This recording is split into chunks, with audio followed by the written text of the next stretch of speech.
Est.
All right, welcome everyone.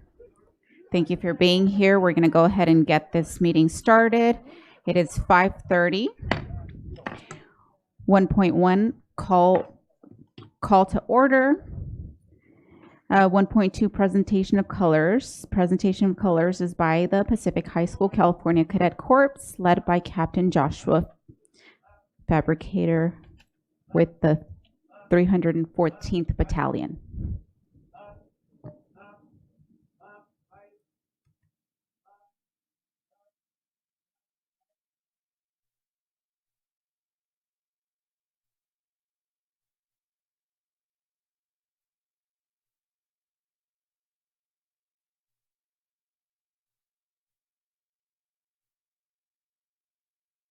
And Ms. Sham Han-hoon will be leading us in the pledge. Put your right hand over your heart. Ready, begin. I pledge allegiance to the flag of the United States of America and to the republic for which it stands, one nation under God, indivisible, with liberty and justice for all.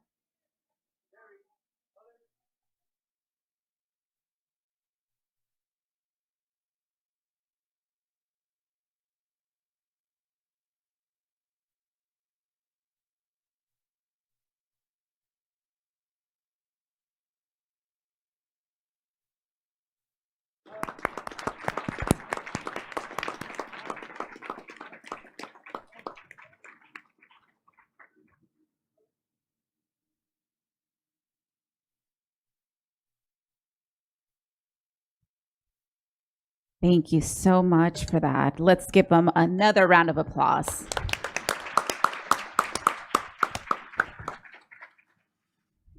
All right, 1.4 approval of the agenda. So moved. Second. And I believe we want to move something up though. Yes, I believe we wanted to move the. 9.2. You're going to move it to before. 9.2 charter renewal for Hardy Brown College Prep, right before public comment. Right before public comments. Yeah. So 2 point after 2.3. Thank you. Thank you. All right, can we vote, please, Mr. Hurtado? I didn't hear the second. I'm sorry. Mr. Tillman moved and Mrs. Alexander second.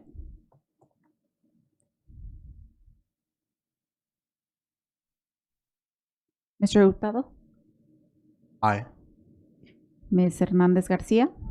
Aye. And Mr. Delgado? Aye. Thank you.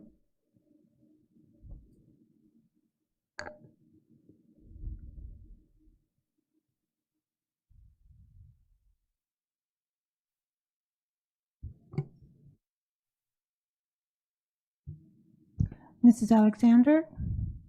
Okay, thank you, and good. Okay, motion carries. 2.0 special presentations and recognitions. I will go ahead and turn it over to Miss Mary Roan Goodwin.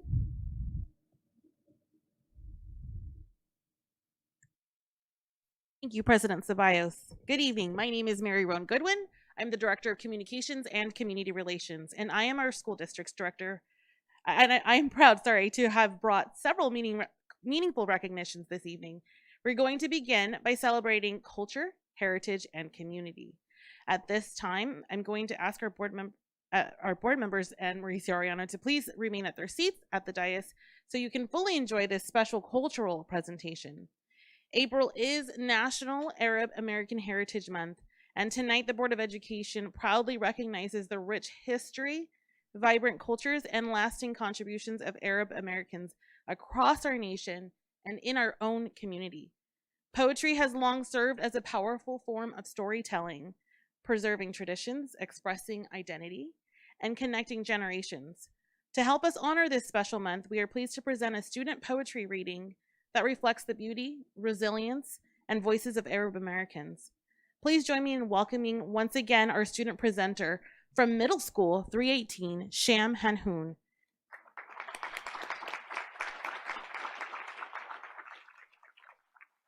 Sham is a standout 7th grade student whose personal story reflects both talent and ambition. She is born here in California to parents with roots in Syria and Dubai. She brings a rich cultural perspective to everything she does. She's an honor roll student with a love for math. Sham also is an accomplished pianist. She hopes to attend UCLA and pursue a career in fashion design. Sham will be reading 9 Spice Mix by Zaina Azam, a Palestinian-American poet whose work explores identity and heritage. In this poem, the author uses the imagery of spices to reflect the blending of cultures and traditions. Let's welcome Sham once again to the podium with a warm round of applause.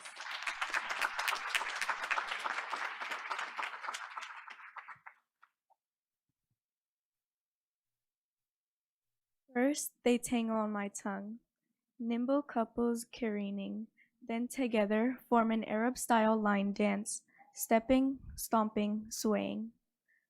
West Indies allspice dazzles, berries tangling with cinnamon sticks, while cloves, Indonesian natives, lead with a spirited solidarity solo.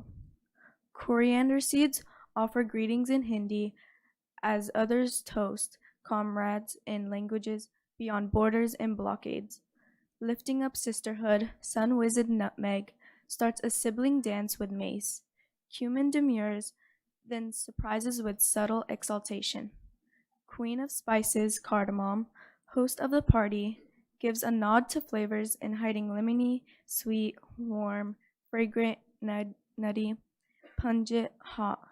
Encouraged, feisty black peppercorns, shimmy center stage, organizing the unique union of 9 for a vivacious global salute.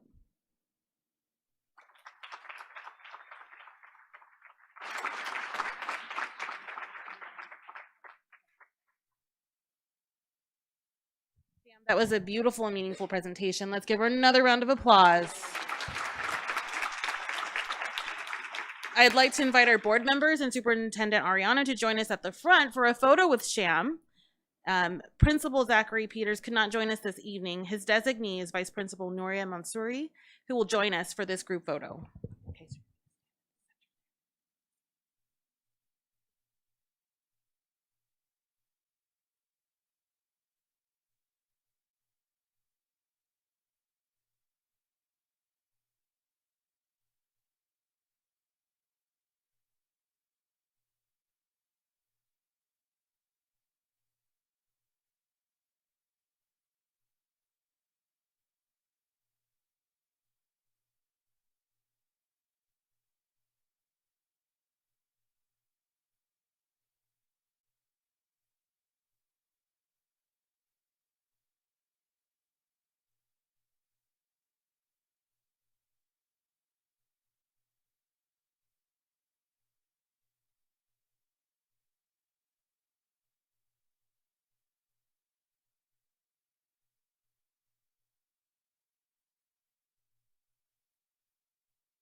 Thank you so much. Cabinet board, stay this way, please.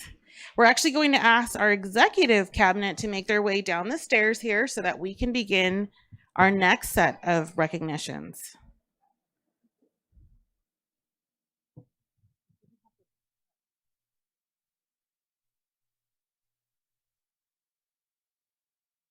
Now it is time to celebrate brilliance and excellence across our district.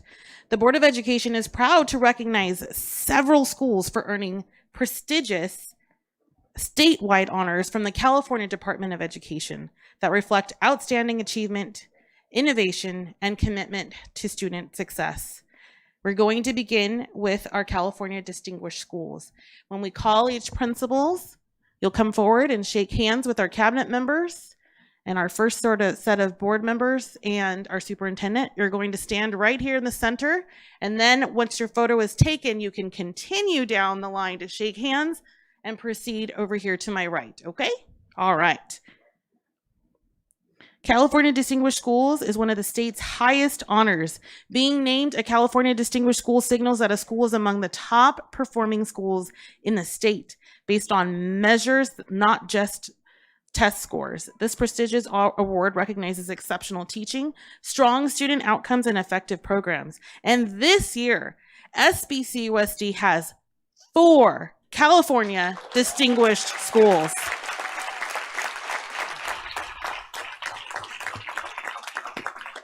They are going to be honored this Friday by the California Department of Education and our State Superintendent of Instruction, Tony Thurmond.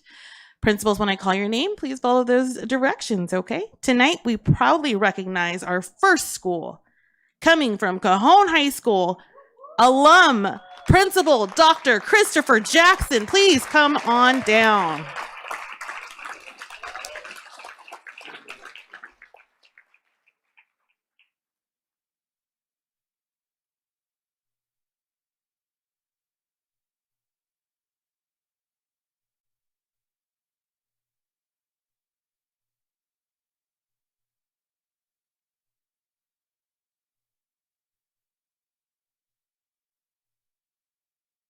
We're going to take the picture now, and then we'll continue shaking hands.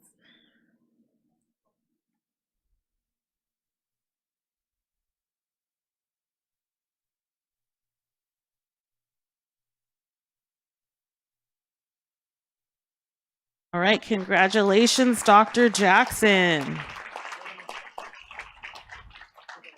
Next up this evening, we have Middle College, High School, and Principal James Espinoza.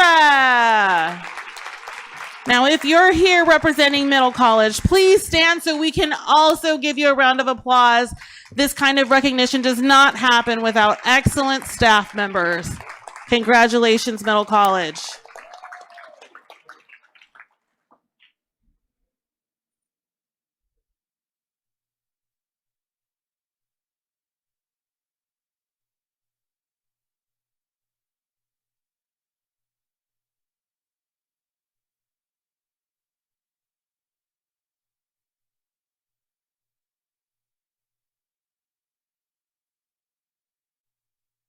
Congratulations, Middle College.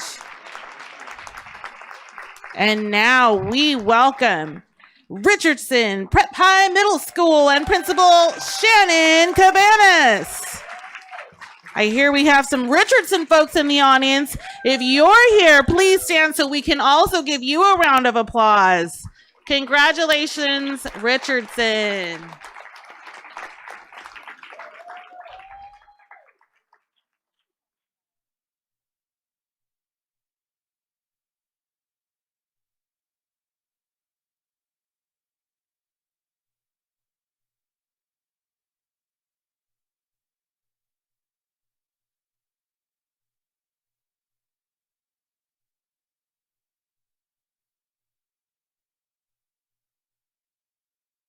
Congratulations, Richardson. Last, but certainly not least, we've got Rodriguez Prep Academy Middle School and Principal Kathy Atencio. I hear Richardson Prep is in the house tonight. Audience, please give them a big round of applause. Rodriguez. I'm so sorry. 2 R's. All right.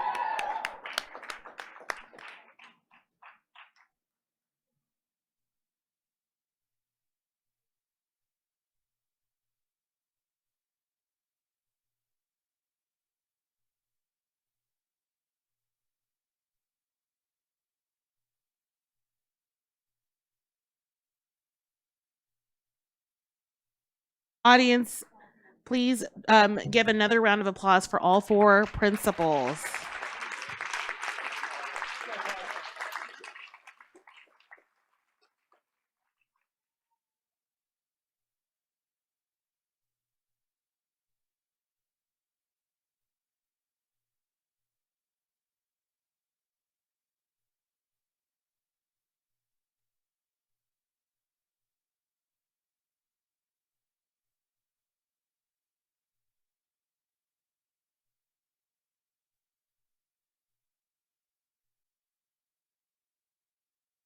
Congratulations.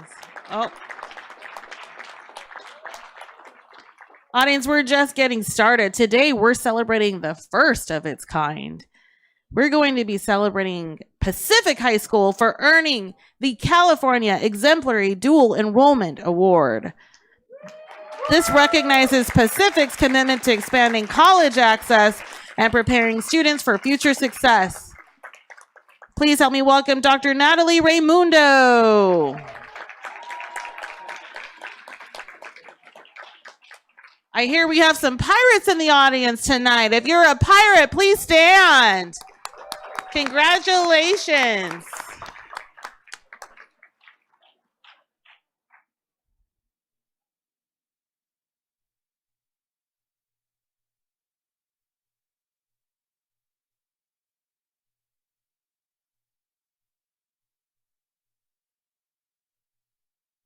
Congratulations, Pacific High School. Finally, we're going to honor Norton Elementary School under the leadership of Principal Elizabeth Cochran-Benoit, who could not join us today. Norton has earned the California Green Ribbon Schools Green Achiever Award, recognizing the school's leadership in sustainability, environmental education, and healthy school environments. Norton Elementary teacher Stephanie Robinson, she's coming forward to accept this award on Norton's behalf. And if you're here from Norton Elementary, please stand so we can also recognize you. Congratulations, Norton.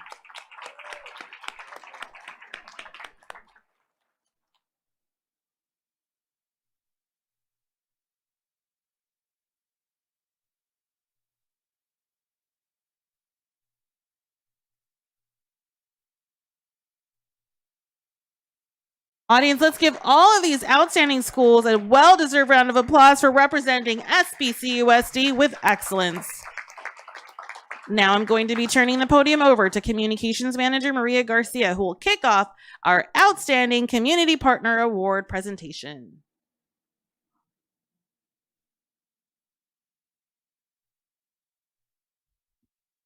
Thank you, Mary Roan. Next, the Board of Education is proud to recognize a group of community partners whose dedication and generosity continue to make a meaningful impact on our district and our students. Tonight, we honor the area car clubs that have a long-standing relationship with SBCUSD and have supported our district by helping us shine at community events like the recent Martin Luther King Jr. Parade and the Black History Parade. Through their continued commitment to our schools and students, these organizations have shown the power of community connection. At this time, I'd like to invite Nancy Carrillo with Them Fools to please come forward to the podium to give remarks on behalf of all the car clubs that joined us. With her is her husband, Leto Carrillo. As some of you know, Nancy is a coordinator in our amazing preschool program where she helps our youngest learners shine. Nancy, take it away.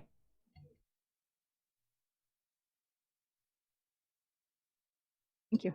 Yeah, got it. Sorry about that. Thank you. Good evening, and thank you, Board of Education and Superintendent Ariano. On behalf of Them Fools Car Club and the many car clubs standing with us tonight, I am truly honored to accept this outstanding Community Partner Award. This recognition means a lot, not just to us, but to every member of our car club community who shows up, gives back, and believes in the young people of San Bernardino. Car clubs are more than beautiful, shiny, classic cars. They're about family, mentorship, and community pride. Our car club community is made up of hardworking individuals who genuinely want to change our community. We're not just talking about it, we want to be part of that change. We care about our youth, and we're committed to making a difference in their lives. We saw an opportunity to help the San Bernardino City Unified School leaders shine during several recent parades, and we jumped into action. We do it because we deeply care about our community and its future.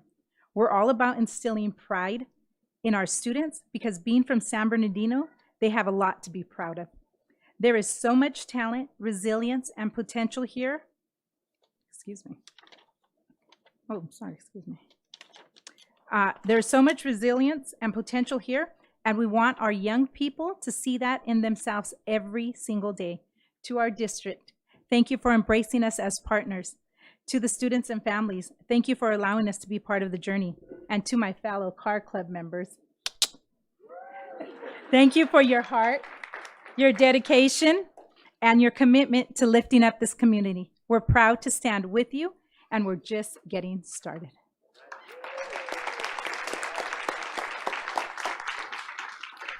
Thank you, Nancy, and all the car clubs for your continued partnership and for the difference you make in the lives of our students.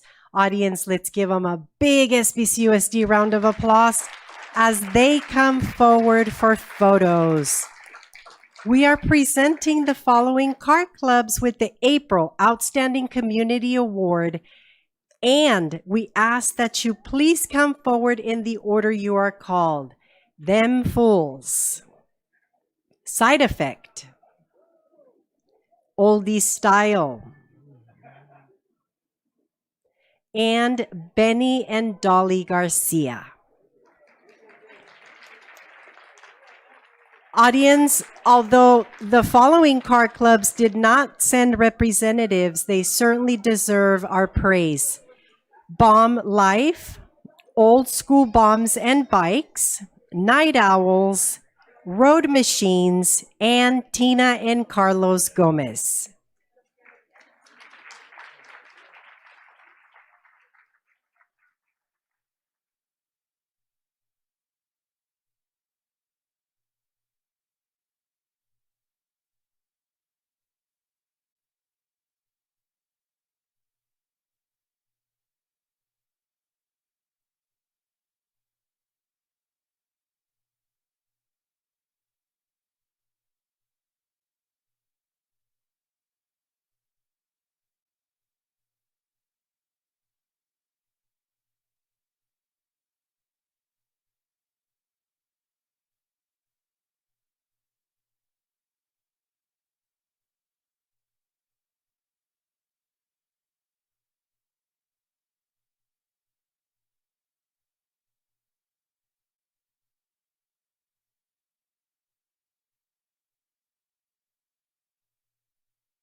And now we are moving to the Outstanding Achievement Awards. This evening, the board is also proud to recognize the students, parents, grandparents, guardians, volunteers, and staff from Dominguez Elementary School, Hunt Elementary School, Del Vallejo Leadership and STEAM Academy, and Arroyo Valley High School. Students are being honored for their academic achievement and perseverance. Parents, grandparents, guardians, and volunteers are being recognized for their meaningful involvement and support. And our certificated and classified employees are being celebrated for their dedication and commitment to student success. all of tonight's honorees will receive a certificate of appreciation from our Board of Education. Student and parent award winners will receive free tickets for their family to attend the San Bernardino Symphony. And our student honorees will also receive a district bumper sticker and yard sign. Audience, these presentations will take about 20 minutes, and I kindly ask that you return to your seats after you receive your award as a courtesy to fellow honorees. When your name is called, please come forward with your immediate family using the ramp where you see the balloons, and you'll be greeted by our Cabinet Superintendent Mauricio Arellano, the Board of Education, and your principal. We're starting with Dominguez Elementary School. At this time, I'd like to invite Principal Manuel Reyes to join us at the front. Let's kick off our Outstanding Achievement Awards on the right foot with a big round of applause for third grader Boo Wee.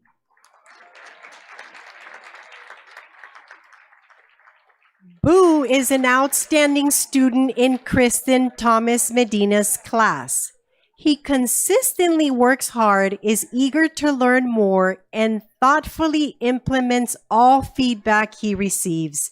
He demonstrates excellent behavior in class and is always willing to support his peers in understanding the content they are learning. I see a future teacher.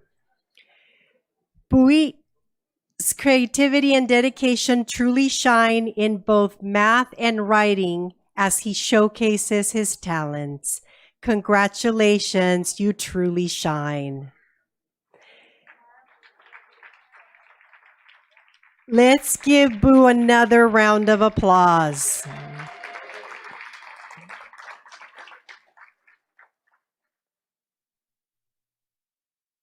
Now let's give it up for our outstanding student, Kiana Love, a sixth grader. Kiana is a sixth grader in Veronica Renteria's class. Kiana always participates in class, gives her best effort in everything that she does, and takes feedback thoughtfully, applying it quickly to continue improving. She is consistently kind to her peers and to school staff. She even volunteers her time to help the Dominguez campus stay clean and welcoming. Kiana is truly a role model who helps Dominguez shine each and every day.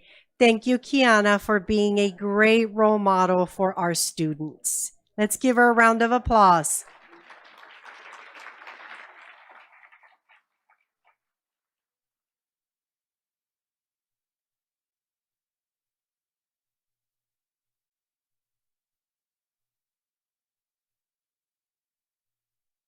And now our first outstanding parent award winner is Zuleika Suarez.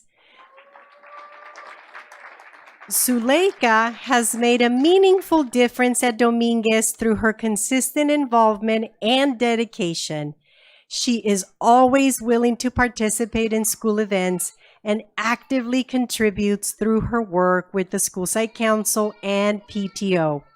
In addition, she generously volunteers her time to support the school community.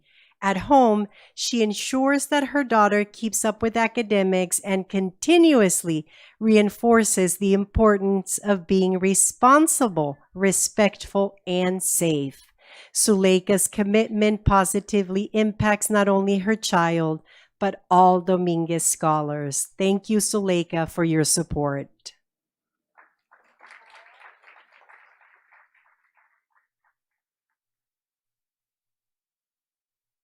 Now we're going to honor the outstanding staff who make Dominguez the special place that it is.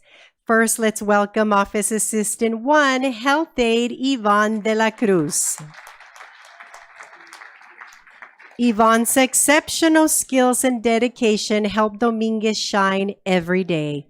She stays calm and composed under pressure, providing steady, reliable support to scholars, parents, and staff. She's always willing to help and ensures that tasks are completed with accuracy and care. Being knowledgeable in all areas of the office, she is able to provide support wherever needed and treats everyone with respect, professionalism, and kindness. Let's hear it one more time for Yvonne de la Cruz.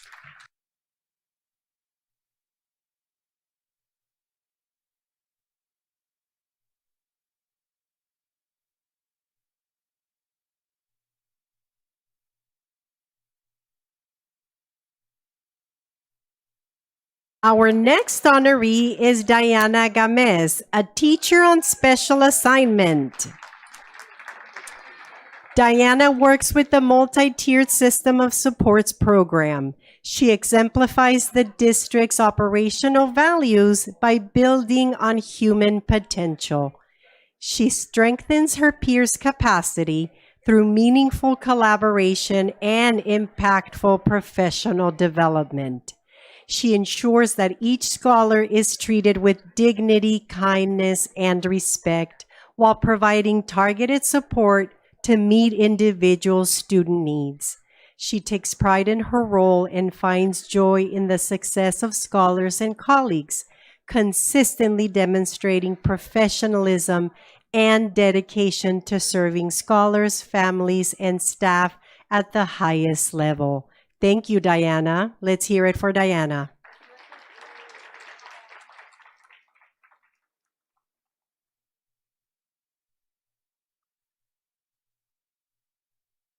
Thank you, audience, for honoring the Dominguez Elementary Patriots, and thank you, honorees, for returning to your seats. Audience, let's give it up for the Dominguez crowd.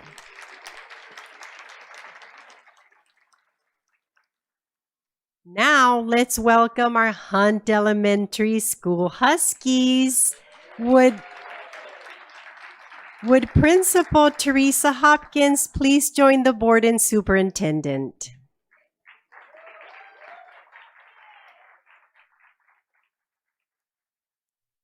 We're going to give it up for Leonardo Trujillo, an outstanding student in Linnell Dorsey's 5th grade class. Leonardo consistently demonstrates. Is Leonardo here? Leonardo consistently demonstrates outstanding academic achievement while maintaining a strong commitment to learning. He shows responsibility, respect, and leadership, making him a positive role model for his peers. Leonardo's dedication to both academics and citizenship truly reflect excellence in all areas. Great job, Leonardo. You deserve this award.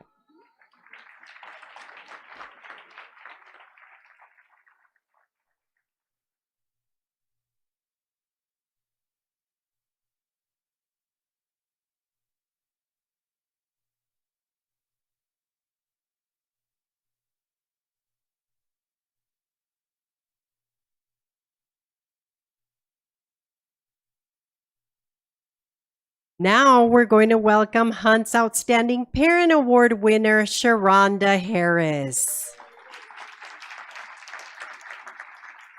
Sharonda has made a meaningful impact at Hunt through her active involvement and commitment to supporting both her child and the entire school community. She participates on the school site council, volunteers at school events, and chaperones field trips, demonstrating her dedication to the success of not only her child, but all students. Her continued support and partnership are truly valued and appreciated. Sharonda, thank you for all you do.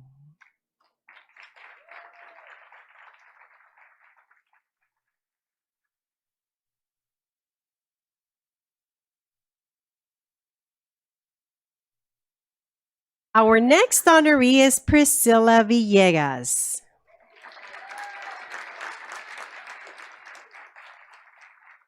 Priscilla is a teacher on special assignment with the multi-tiered system of supports program. Priscilla exemplifies the district's operating values through her daily work and leadership. She demonstrates collaboration by working closely with staff, leadership, and intervention teams to support student success. Her commitment to equity ensures all students receive targeted, culturally responsive interventions. Through her dedication, she fosters human potential and resilience, ensuring that every student has the support needed to grow and succeed. Thank you, Priscilla.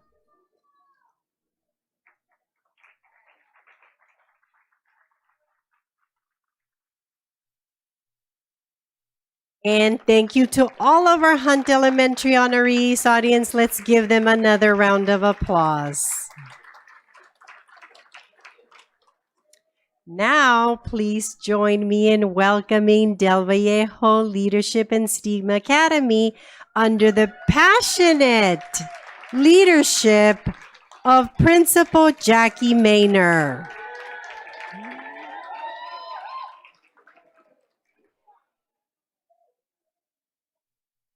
Now, let's give it up for, I'm going to wait.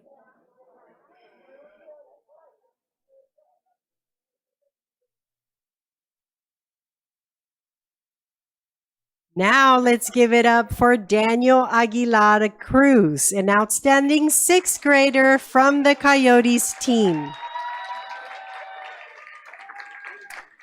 Daniel has an incredible work ethic. He demonstrates dedication, perseverance, and a commitment to doing his very best, while also encouraging and supporting those around him with kindness and respect. Daniel leads by example through his positive attitude, strong character, and determination. We are truly proud of the example he sets and all that he has accomplished and will continue to accomplish.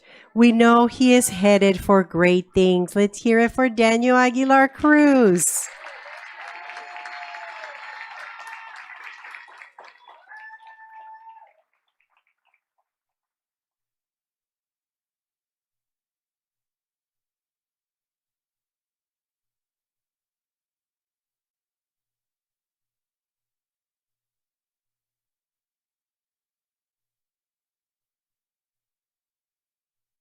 Now, please welcome our next outstanding student, Athena Galvez.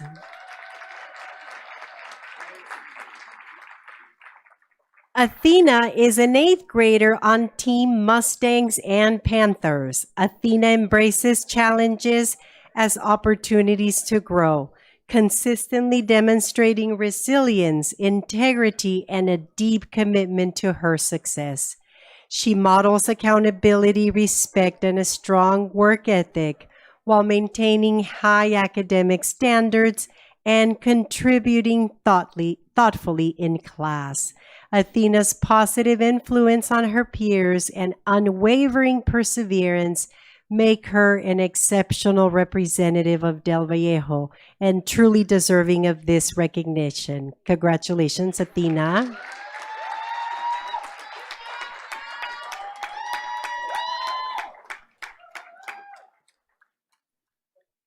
Audience, now let's welcome Outstanding Parent Award winner, Maisha Turner.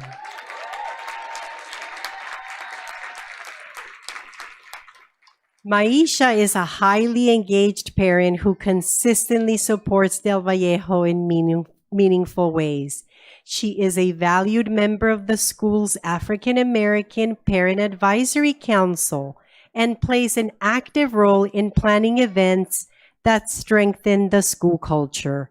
Maisha also made a significant contribution to the parent panel, which was instrumental in Del Vallejo earning the Schools to Watch Award. Thank you, Maisha, for your continued dedication and contributions to Del Vallejo.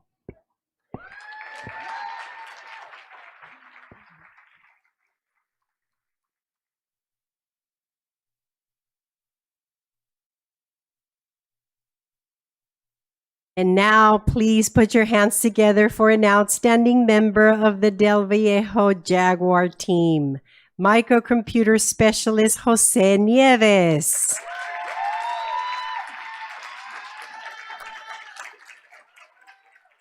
Jose's technical skills and knowledge span far beyond the basics of his assigned role. His creativity and innovation radiate through all things STEAM. He encourages all students to embrace their diversity, human potential, resilience, and innovation, as evidenced by his work with students in various grade levels and competitions, ranging from the BattleBots to Sea Perch.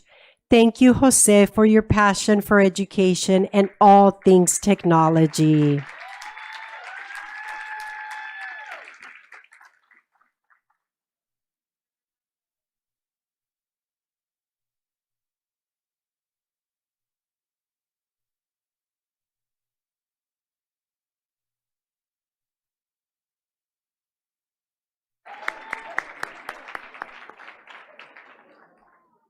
Please help me welcome our final Del Vallejo honoree, SDC teacher Felicia Singleton.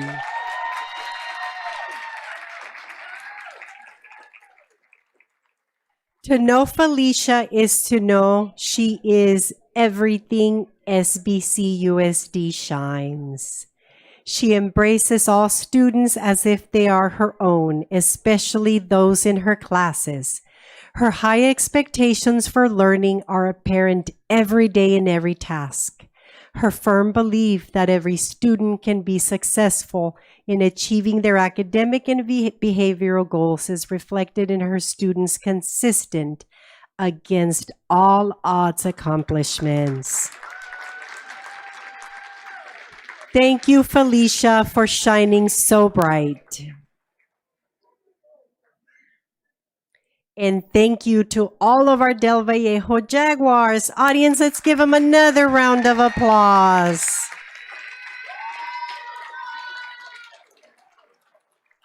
And finally, let's welcome Arroyo Valley High School, home of the Hawks, and Principal Manuel Gonzalez. We're going to welcome outstanding AVHS senior Alejandro Rojas. Alejandro is a true Hawk. He radiates honor through the respect he shows both staff and peers. He exemplifies achievement through his dedication to academic excellence. He demonstrates willingness by embracing challenges and stepping outside of his comfort zone. And perhaps most importantly, he leads with kindness, consistently supporting and uplifting those around him. He does all this while maintaining an impressive 3.75 GPA. Alejandro, you are truly soaring.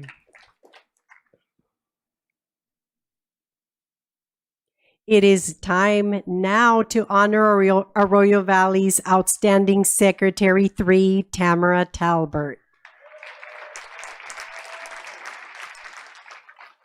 Tamara exemplifies the district's operational values. She believes in human potential, supporting staff and students so they can succeed. She promotes equity and safety by ensuring systems are clear, consistent, and supportive for all. Through strong collaboration and unwavering professionalism, she works seamlessly with every department.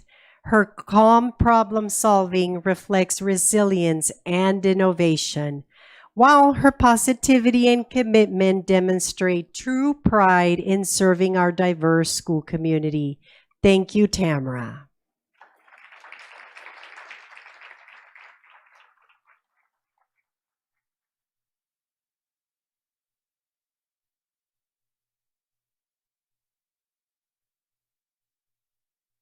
And now for our final honoree of the night, Keith Brocky. Keith teaches sculpture and is also the school's visual and performing arts department chair. Keith helps AVHS shine by supporting his students and department. dedicating countless hours to upgrading the theater lighting and stage and enhancing all VAPA programs. He serves the entire campus by creating event centerpieces and handcrafted staff appreciation awards. His commitment to excellence is reflected in his students, who regularly earn first place honors at local and national competitions. Thank you, Keith Brocky, for elevating every program you touch. Thank you, audience, for honoring the AVHS Hawks, and thank you, honorees, for returning to your seats. Let's give everyone a round of applause. And thank you, members of the board, superintendent, and cabinet. Would you kindly return to your seats on the dais? We send a special thank you to 5th District San Bernardino County Supervisor Joe Baca Jr. and the San Bernardino Symphony Orchestra for supporting this evening's honorees. Student honorees, please remember to pick up your yard sign from my team member in the back, Victoria, before you leave the community room. This concludes this evening's special presentations. At this time, I'll turn the floor over to Board President Myra Ceballos. Thank you.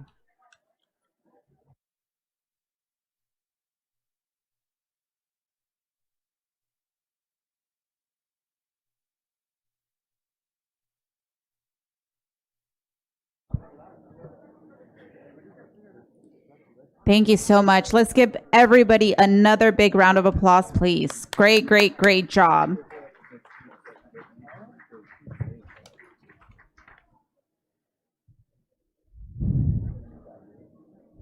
Okay, now we're to 9.2, since we brought that up on the agenda. So that's the 9.2 charter renewal for Hardy Brown College Prep. Do I have a motion? So move. Second. Moved by Mrs. Alexander, second by Mr. Tillman. Vote, please. Mr. Hurtado? Aye. Ms. Hernandez Garcia? Aye. And Mr. Delgado? Aye. Thank you.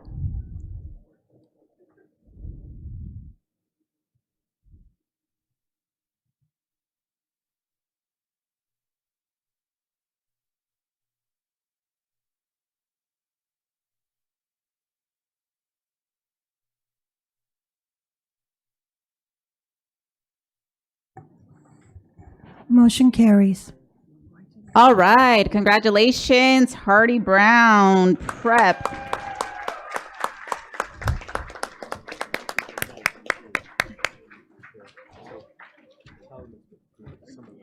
It has been approved, the motion passed, and we're celebrating with the lights up. I'm just kidding. Thank you. Thank you.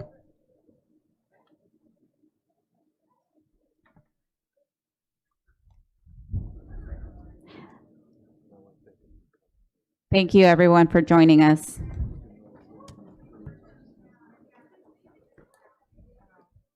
Thank you so much for coming out.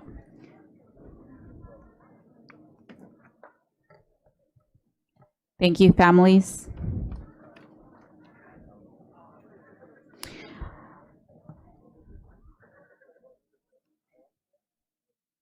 Thank you, students.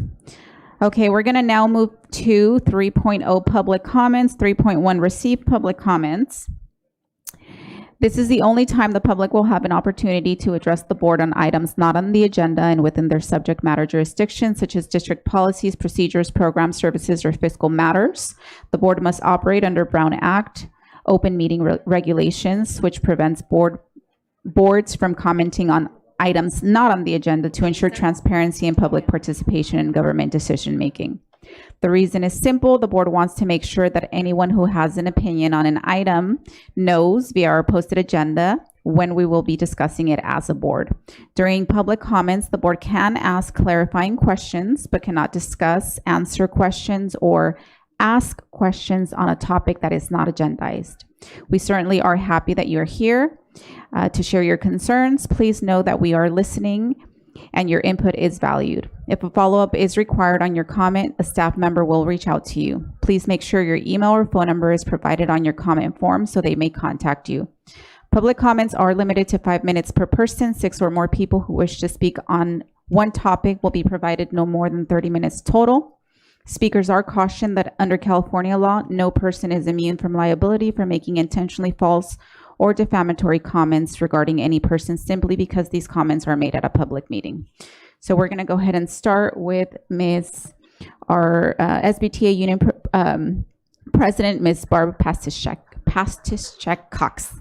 I have Invisalign this time, so I think I butchered it even more. Welcome.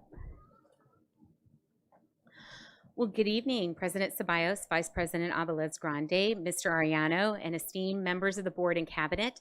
My name is Barbara Pastischek Cox, and I proudly serve as the president for the San Bernardino Teachers Association. And I stand before you tonight, not only as an individual, but as the voice of over 3,000 educators who show up each and every day with an unwavering commitment to inspire our students. This month, we pause to celebrate and honor the invaluable work of our school librarians. They are far more than keepers of books. They are guides, innovators, and champions of curiosity. In a world where information is constant, they teach our students how to think critically, how to research, question, and how to discover. We thank them for the hard work they do to inspire our students. April also marks the beginning of Autism Awareness Month. This marks a time when educators intentionally shift the focus from limitations to strengths. In our classrooms, we see creativity, resilience, and unique perspectives that enrich every learning environment. As Temple Grandin said, different, not less. That mindset is what drives our educators to meet every student where they are and to help them thrive. April also marks Holocaust Remembrance, which is a time for reflection, for education, and for ensuring that history is never forgotten. Our educators carry the important responsibility of teaching truth, fostering empathy, and helping students understand the consequences of hatred and indifference. As Eli Wiesel reminded us, to forget the dead would be akin to killing them a second time. We should honor that responsibility with care and purpose. Finally, as you move forward through the process of renaming Middle School 318, we ask that you carefully consider the perspective of the staff. From the outset, their primary concern has been to avoid naming the school after an individual. While people can inspire, they can also be viewed differently across the community. This is a moment that calls for unity, and a name that brings people together rather than divides them would best reflect the goal. Thank you so much. We look forward to doing this important work together, and have a good evening. Thank you. Thank you. Up next, we have Lilia Hedden.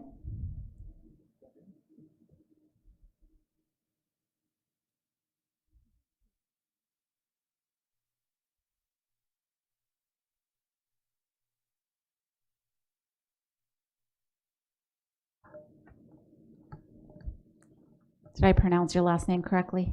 Yeah. Welcome. Hello, my name is Lilia Hedden, and I am a cadet at the Public Safety Academy in San Bernardino. I am here today to talk about my school's new restroom policy and what that means for my fellow students. We originally had a rule that said, like, the first, last, and 10 minutes of class, we could not leave class to use the restroom. And it was one student out per time. Due to vandalism at my school and other related issues, my principal, Jennifer Stickle, has since made a new rule stating that we can only have restroom breaks whenever she announces it over the loudspeaker. Now, that wasn't an issue until April April 13th, when she told high school, my school is high school and middle school, that they will no longer have those breaks and we will have to use passing period. Now, that is not an issue, except for the fact that we have no class time to go use the restroom. And I feel that's an issue because it is a right that people have to use the restroom, and I feel that's wrong, especially secluding high school from middle school. My principal has also made remarks like, if you can sleep 8 hours at night without wetting the bed, you can go and hold it through a class period. Or on April 14th, my principal stated that she doesn't care about our emergencies anymore, and she said that she's not gonna answer if a teacher calls her. Now, if we had an emergency during class with the new rules when she's told high school, our teachers would have to call her and she would escort us to the restroom. Now, I get that vandalism is a giant and huge problem in my school, but that does not mean that you get to say comments to that, like to that effect, to children and teenagers. You are making them feel bad for doing something that is completely necessary and a part of human life. I'm here today not to get anyone in trouble, but to speak my voice because I feel it's important that policies need to be looked over by students, staff, and parents before they are put in place, especially when it's a big issue like this. Now, I feel that she could have handled this in a completely different way, but she chose not to. And I understand the frustrations that she may have had. But that is why I'm here, and thank you all for your time. Thank you. Mr. Tillman? Excuse me, young lady? I'm over here talking. Just so you know, your school is an independent charter. Mm-hmm. They may have a board there, so you want to address that board because they do the policies there. We interact with the school and we approve the charter, and every 5 years, whenever it comes up, we approve or disapprove it. But the day-to-day interaction, we don't do a lot with that. For something like this, I agree with you 100%. There are all kind of reasons why a student may have to go to the restroom other than a set time frame. So we will, I'm sure, have some folks reach out to them.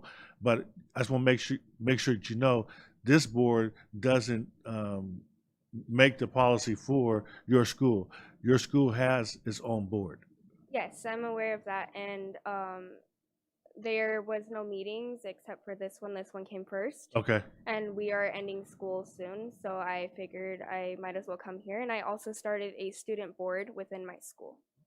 Well, and I want to tell you, thank you for coming. Very articulate and did a good job. Thank you. Thank you. And Ms. Hopwood is in the back. She will be able to either guide you or provide you any additional information. Okay, thank you. Thank you.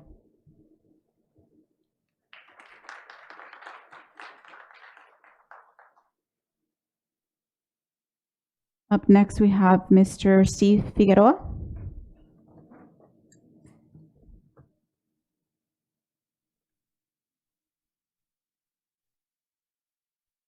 Welcome. Steve Figueroa, education advocate and president of the Inland Empire Latino Coalition.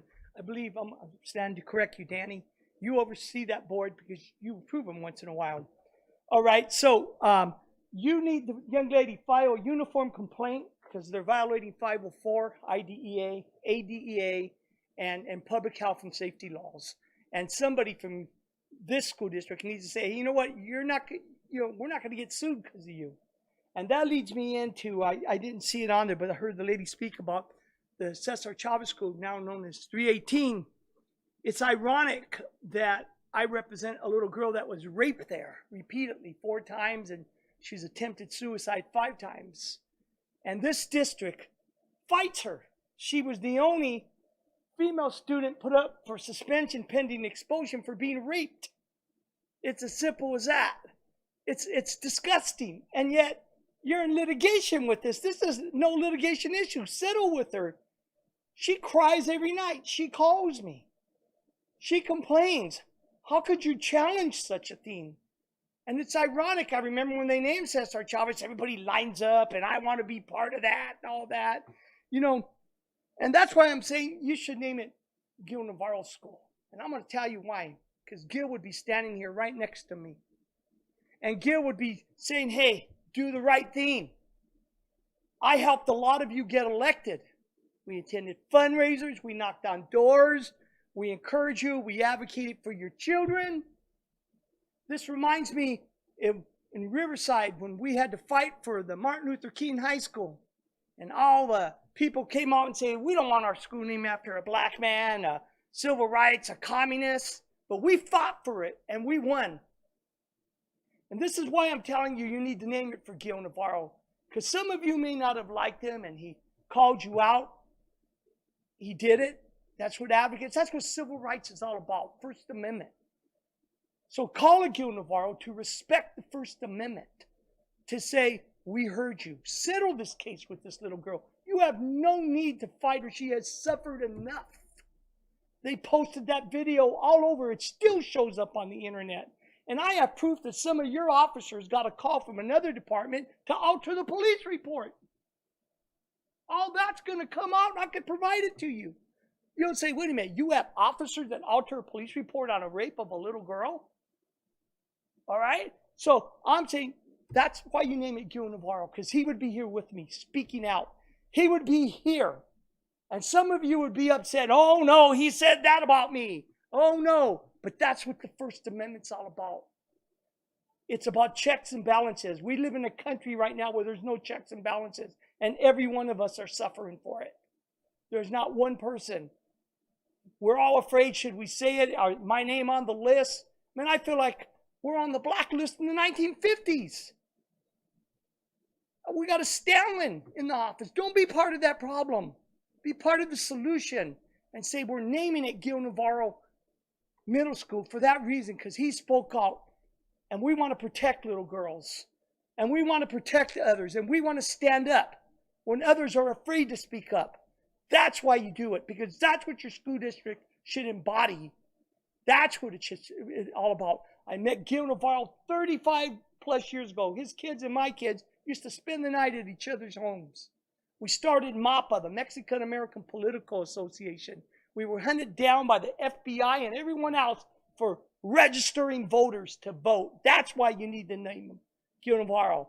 There were no African Americans or Latinos elected to office outside of Joe Baca, Senator Ayala, and Nel Soto. We worked on her campaign. Look at it today. We pushed for this. We fought for this, for you to be up there. That's why you need to name it Gil Navarro. He's a local person who made a difference, and some of the people may not be happy with it, but he would do it for them as well. Thank you. Thank you. Up next, Mr. Eric Portillo.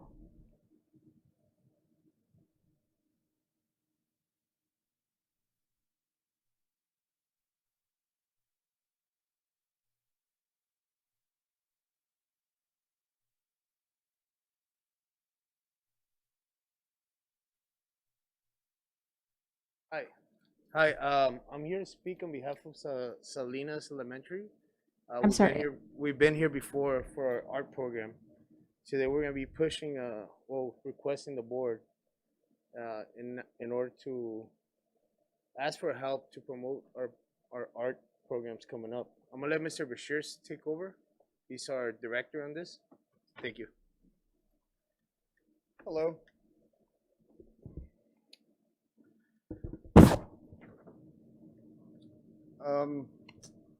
William Bashir's Salinas Elementary and our families.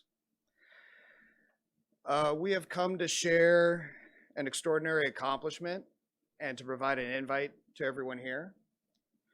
For our current, former, and actually our next year 5th grade students in a couple of art shows that we're having. The only way I can really explain it is with a story, because it's conceptual art. It's very conceptual. There's an art piece currently in production called Chemo Curls.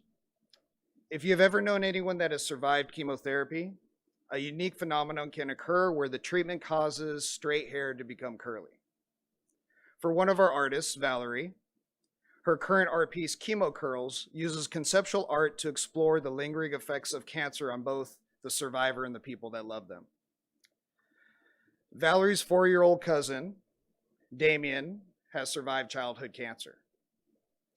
He is a happy, loved child and now has curly locks where he usually used to have straight hair. However, the lingering effects of cancer have left a toll of fragility that prevents him from participating in the rough and tumble play that boys do. He's too young to understand the miracle that has happened, and he's also too young to understand why he can't play with the others. Valerie does understand this as a 9-year-old kid. And her conceptual art piece, which is asking Damien and her father, or Damien's mother, to straighten his hair in an upcoming art show, is an example of conceptual art. His mom, who has seen him struggle through cancer and also ring that cancer bell, is now going to attempt to straighten his hair, but it won't straighten. This is conceptual art. If you have that feeling inside of you right now, if you're thinking about what it means, this is exactly what conceptual art is. Conceptual art is not any particular type of visual art. It's very unique. It could be painting, it could be dance, it could be any one of the other forms of art. But it's really the art of the mind. And as we've found out, I've been working with Professor Mango, you've met her before. It's also the art that is therapy.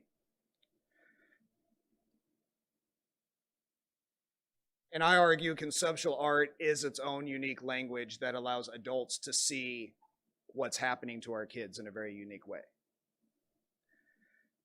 In the educational context, conceptual art is where GATE meets SEL. If you want to know who Valerie is, Valerie, please stand up.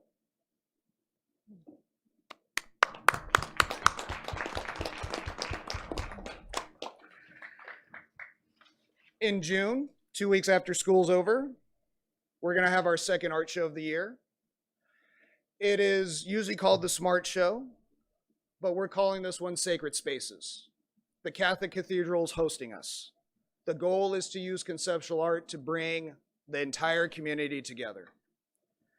We're bringing professors, artists, curators, people of different religious faiths, Quaker community, the Catholic community, the Sikh community, the Buddhist community to come and discuss art. We hope you can join us.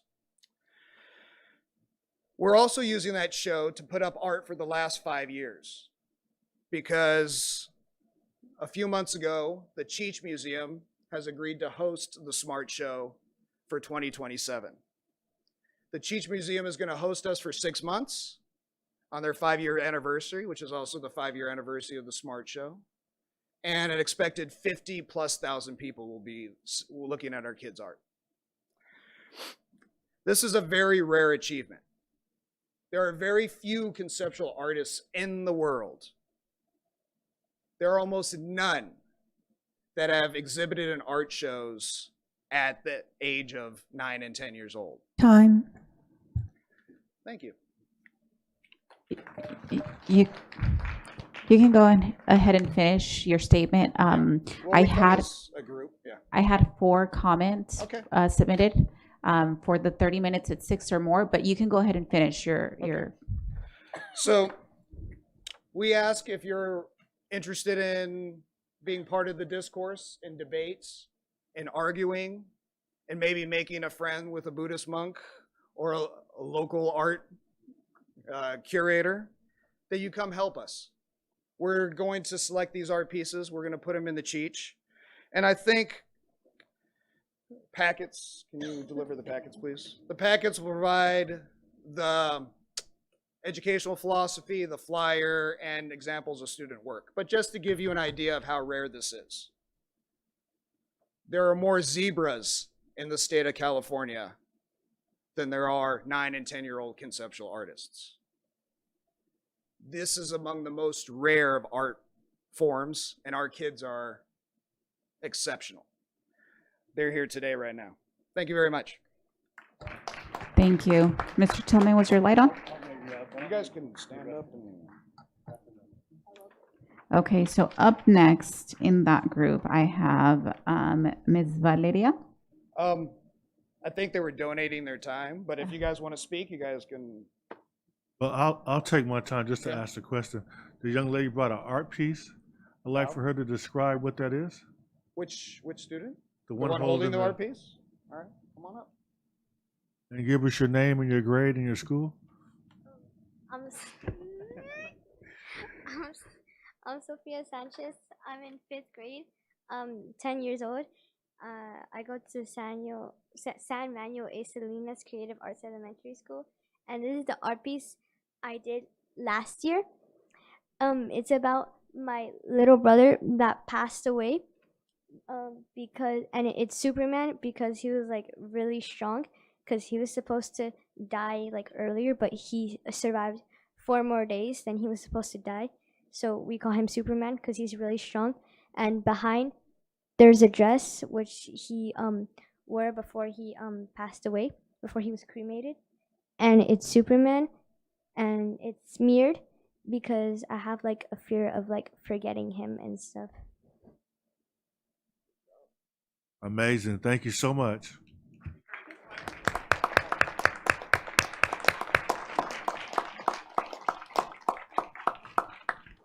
That is beautiful, young lady. Thank you so much for sharing that with us. Thank you. Ms. Grande? Yes, I'd like to give you some information. I just, a few days ago at Tomas Morales' retirement event, I met a young man fresh out of college who's trying to make his mark in the art world, not the way you would think.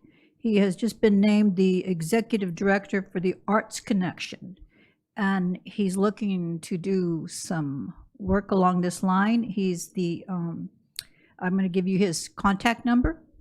You can tell him I spoke to you. And he centers out of the Garcia Center for the Arts here in town. Yes, I'm sorry to cut you off. Our first art show is at the Garcia Center. Excellent. So you have his number? I'm sure I could get it from Eric. I have it right here. I can give it to you. You want to put it on the internet? Yeah. Okay, I don't want to spread. Okay, fine. All right, so he's very excited about helping our community, and I would like to see a bigger partnership with that. You would really get some, he works for the county. What's his, can you give me his name? His name is Alejandro Gutierrez Chavez, Executive Director for the Arts Connection. Alejandro Gutierrez Chavez? Uh-huh. All right. Thank you so much. Yes, good luck to you. Thank you. Thank you. So the next person I had was Sophia, but we're not speaking. I mean, I could call up anybody who wants to speak. Everybody want to speak? You want to speak? Come on. This is Valerie. This is, she's creating the artwork that I just described, Chemo Curls. If you have a question for her, I'm sure she'd appreciate it. Hello. My name is Valerie Ruiz. I'm 10 years old, and I go to Manuel Salinas Elementary.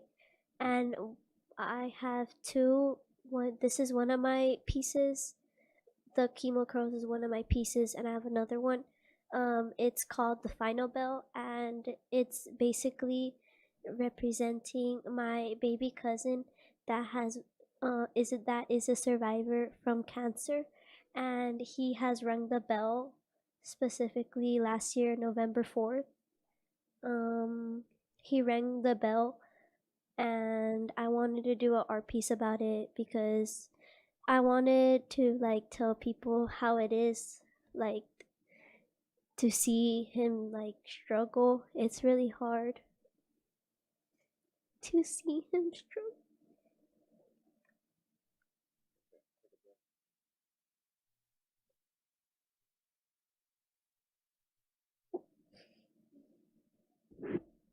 Take a step back.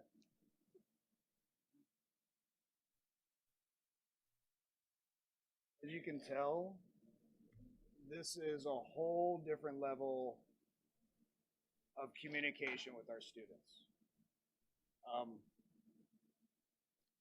I feel like I know my students well. I've been teaching since the beginning of time. But it shows how little we know that's going on. We have these blind spots. I'm not saying we don't work hard. I'm not saying we don't try our best to do everything, but we also have to have the humility of knowing that we don't see everything. And we have just by dumb luck discovered that conceptual art is a way of accessing that. And that kids, although we think they're speaking English, actually have their own language. And if we can understand the language they're speaking, like approach the situation almost like an anthropologist, we can bridge that language and then make a deeper connection with our students. I mean, how brave is it for Valerie to not only create an art piece, but having to bring her mom, having to bring her auntie and her little cousin in and get auntie to actually perform the art piece. There's just layers and layers of this. Thank you, Valerie. Thank you. Congratulations. Thank you, Valerie.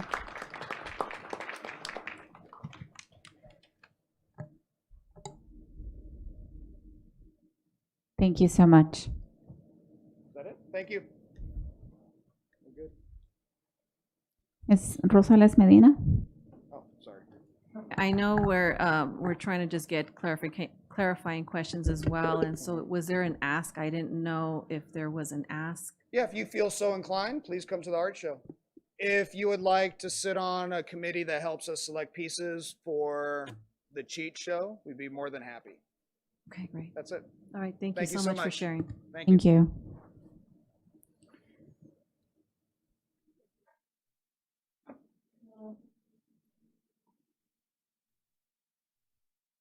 Okay, up next we have a group, and I will ask all of you to come up now. And that is for Joe Navarro, Carolina Verduzco, Connie Jones, Gloria Renteria, Denise Hernandez. Actually, I think this was from the previous one. Teresa Parras, Craig, and Luz Garcia. If you all want to come up now, since you guys are all making a public comment on the same topic, you get a total of 30 minutes. How you want to distribute that is up to you. Welcome.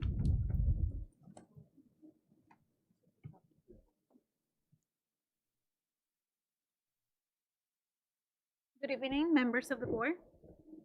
My name is Luz Garcia, and I am here today as a former student, alongside parents, students, and community members, to present a collective request that the former Cesar Chavez Middle School be renamed in honor of Gil Navarro. Gil Navarro dedicated his life to supporting students, especially those from underrepresented communities, included special education students and minority populations who were navigating an educational system that was not always designed for them.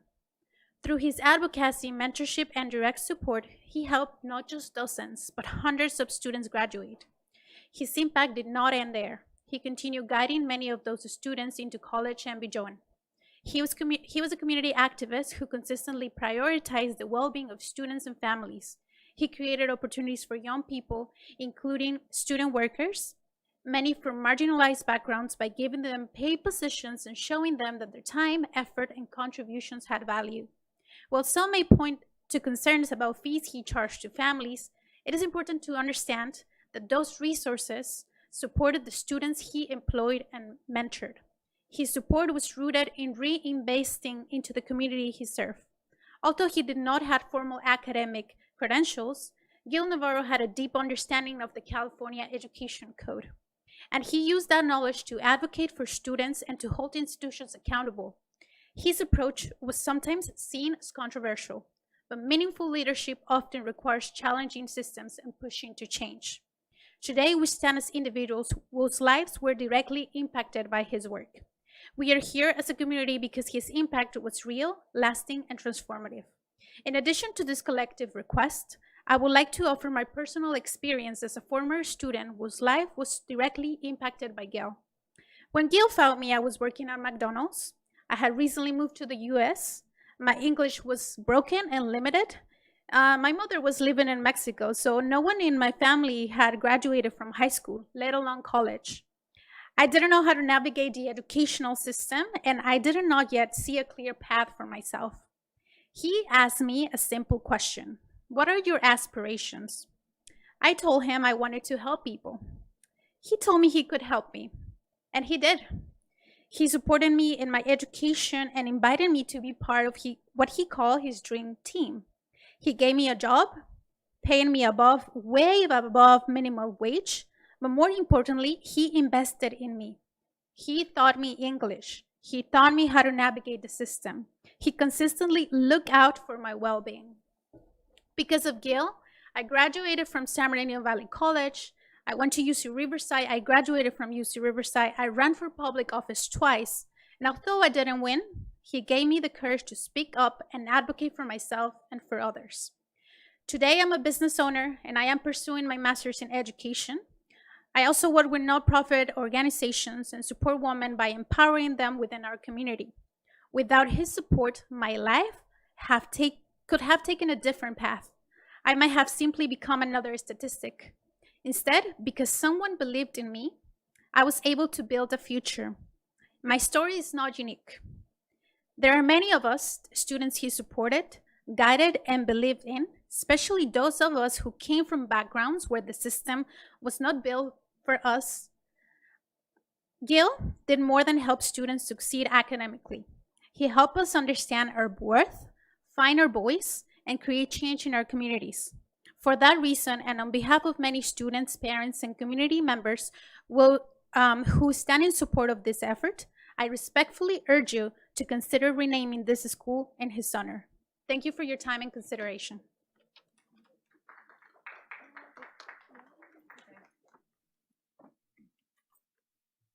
Good evening, everyone. My name is Carolina Verduzco. I'm also here because I want to propose renaming school number 318 in honor of Gil Navarro. I met Gil Navarro 30 years ago when I was 17. He quickly became a mentor for me and greatly impacted my life. Years later, as a mom, he also advocated for my son. Because of Gil, my son, they did a whole evaluation on him and discovered that he had a very specific learning disability. My son was one of the many students that school districts or some teachers want to sweep under the rug. And sometimes because they don't give them the support that they need, it really affects the outcome of their entire future. And so right off the bat, you have a bad start because you're not going to graduate from high school. It's not going to lead to anything good in your life. And so with the help of Gil, my son was evaluated. He was diagnosed with this disability. He was able to get the support that he needed. And my son graduated high school on time. He went through a welding program. He's now in a trade. And he ran for the school board for Colton Unified.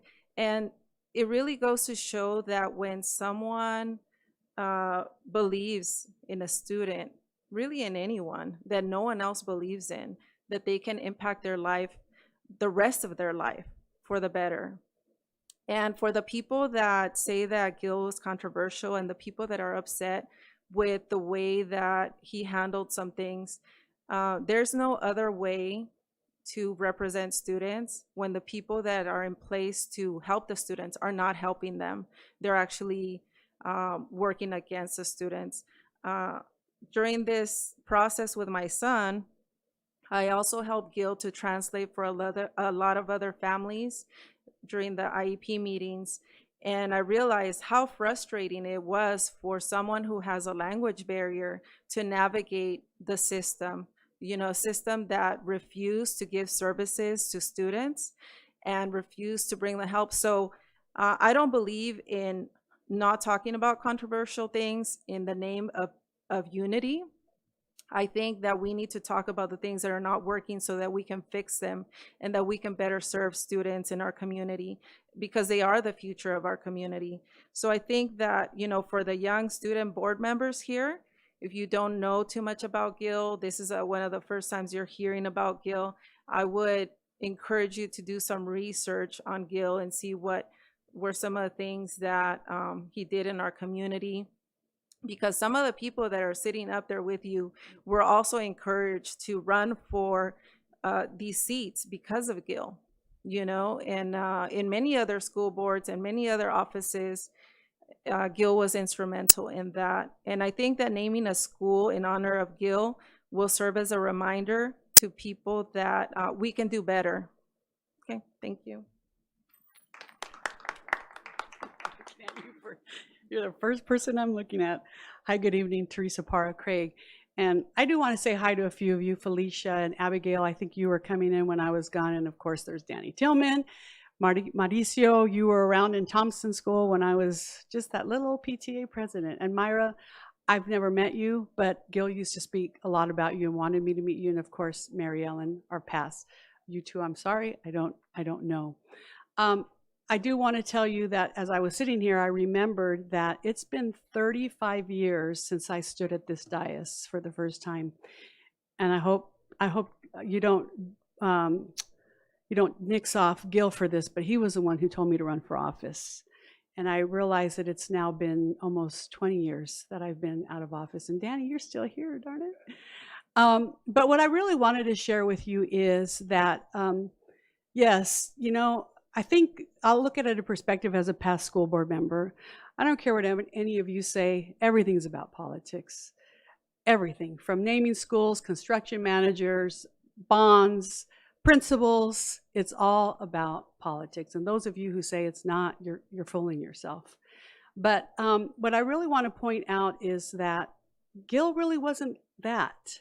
Gil was a man that would, and I'm just gonna, sorry Joe, I'm just gonna put it out there. First time I met Gil, he had a hole in his slacks, and I'm thinking, who is this guy?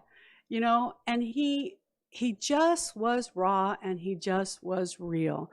So many times we would talk, and he would say, I would say, well, I want you to meet this person, I want you to meet that person. He would say, this is before the controversy of getting paid. He would say, just tell him to give me a cup of coffee and a meal, and I'll help them.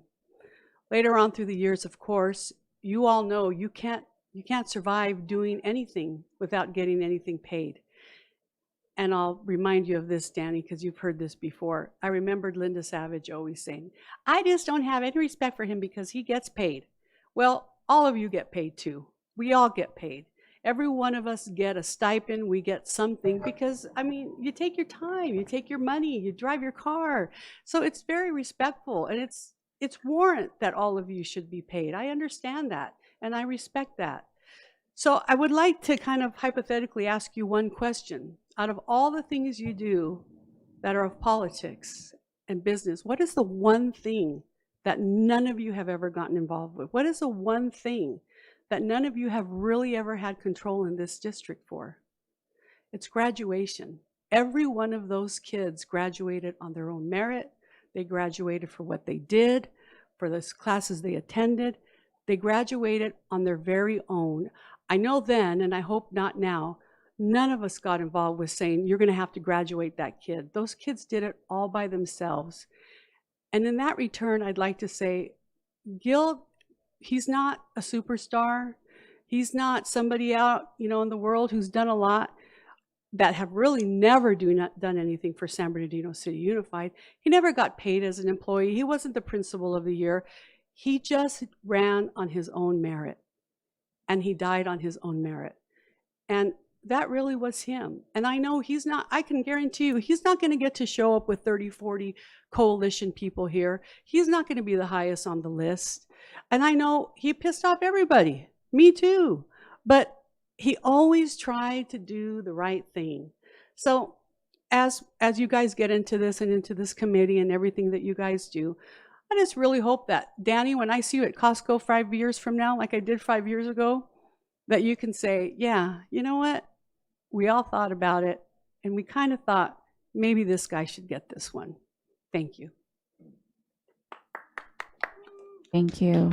And Mr. Navarro, before you start, I just want to make a correction. I have 4 public comment submissions, so you are the last one to speak. Yes, thank you. Go ahead. Good evening, board members, superintendent, and staff, and student board members. My name is Joe Navarro. I'm a business owner here in San Bernardino and was a longtime resident before I moved out and got married and had 2 beautiful kids over here. I'm here to speak about the renaming of the Cesar Chavez Middle School. Education advocacy is crucial for ensuring equitable access to quality learning, protecting students' rights, and securing necessary resources for all children, regardless of background. It influences policy to improve schools, environments, supports individualized learning for students with special needs, and it closes achievement gaps. Advocacy ensures schools comply with laws like Individuals with Disabilities Act, a section of 504 Rehabilitation Act, securing individualized education programs, and the 504 plans for students with disabilities. Advocacy provides parents and students with the knowledge and tools to navigate complex school systems and advocate for their own educational needs. The advocacy for education that Gil Navarro had was astounding. He was all this I listed and more. His vast knowledge about school education, educational practices, educational tactics, educational codes, off the top of his head was mind-boggling. He probably knew more about the educational codes than those who writ the educational codes. His love for education knew no boundaries, even serving on the school board and giving his life to ensure that all students had the help and the help that they deserved. The hurdles, the hills, the mountains that Gil Navarro would climb and move to help students and families, even teachers, had no limits. Even when he had everyone against him, the odds against him, there was no limits. Gil Navarro was one of the most generous people when it came to donating his time to helping this community with educational needs. You've heard what he's done for the K through 12 schools in this district and districts throughout Santa California. But he didn't stop there. Higher education was not only something you heard from him consistently, he preached it to every ear that would listen, and especially to those who did not want to listen. The countless amounts of schools and students he would help with the daunting task of college enrollment, applying for financial aid, and attaining financial aid. Gil was not well off. He didn't have abundance of money. He didn't buy fancy new clothes or drive fancy cars. But what money he did, he helped pay for books. He helped pay for bus passes, parking passes, even for food once in a while so they could grab a bite to eat because they were studying extra on campus. I wish I was able to bring every letter and thank you card that he received over his decades of educational advocacy journey. The astonishing amount of students and parents that thanked him for changing their path from surviving to thriving and avoiding things like jail time, drug use, and possible death, to a journey of higher education that these families could only dream of. I literally had like 5 other pages written with his immense contributions on education and on this community, on this world. I don't have the time, and I'm not going to make you guys stay here longer than you have to. You guys are already doing a great job. But advocacy comes in many forms, ranging to friendly, to gentle persuasion, to aggressive persuasion, and sometimes in-your-face confrontation. Gil Navarro had all of these in his repertoire. That last one, maybe more than people liked. But what was at the base of all this was the welfare for students and for their education. That's what he believed in. That's what he cared about. That's what he lived his life for. No excuses was his motto. Kids with disabilities are hard for teachers to deal with. No excuses. Get them the help that they need. Having to spend extra funding helping these IEPs and extra time for tutoring, no excuses. Get them the help they need. Following policies and procedures is not always possible. It's hard. No excuses. School districts need to comply.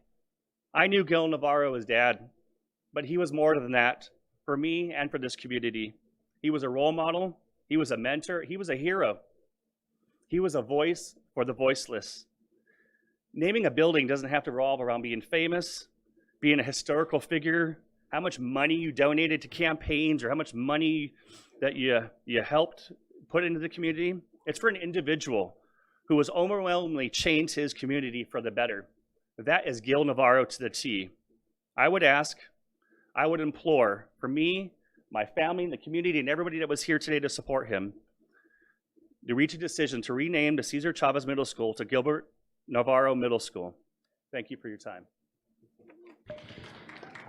Thank you. And that's going to be all of us for tonight. So thank you, you guys. Thank you. And I just want to say, you know, I was one of those, Gil Navarro was my mentor. And thank you for coming out. I appreciate it. Thank you, Mara. You're always one of his favorites. And it's amazing to see what you've come to do here. So we appreciate you. Thank you. Ms. Medina? Yes, and for those that are seeing also as well in the audience and those that are watching on YouTube, this is also a great opportunity for them to hear the great work that Gil has provided our school district, our students, and definitely he's one that definitely supported me when I first ran and then continued afterwards. So yeah, definitely a great opportunity for others to also hear the great work that he has been doing, had done. Thank you. Thank you. Thank you. Thank you. Up next, I apologize, Ms. Connie Jones. I had you included in that group, but you have a separate form. So welcome.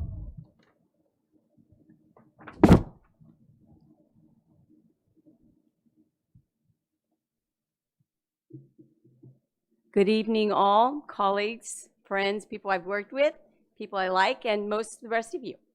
Just kidding. I'm Connie Jones. I'm a program specialist at former Chavez Middle School, and these are some of my colleagues. And we are here to respectfully request that the school not be named after a person. Humans are flawed, and when those flaws come to light, sometimes it diminishes the good work they did. And we didn't just lose a name, we lost identity, we lost history. And so we're requesting that we consider naming it like the schools around us of our region, our streets, where we've been. We could be Magnolia Middle School. We could be Vermont Heights Middle School. And this is not against anybody or anything. We just would like to be considered in the decision and let you know that we really don't believe that we want to be named after a person. Thank you. Thank you so much.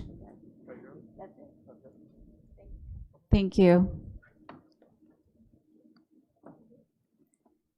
Okay, I did have two more comments listed as 11 and 12, but they were part of the Cheech Museum Art Show. Denise Hernandez. Okay, and then Gloria Renteria. Okay, I believe that they were part of the earlier group. And then Ms. Elizabeth Romero.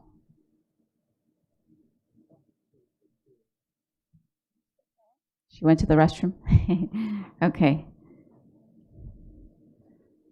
We will give her a minute.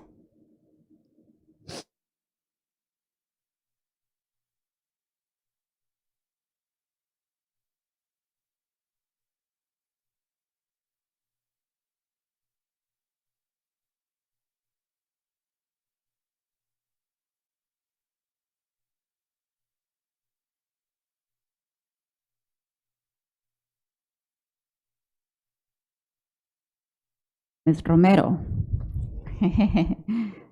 Welcome.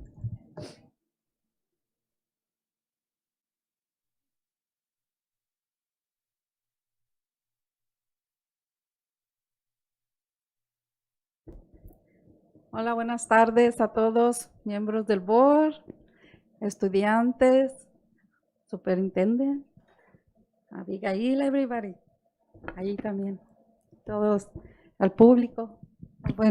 Muy buenas tardes.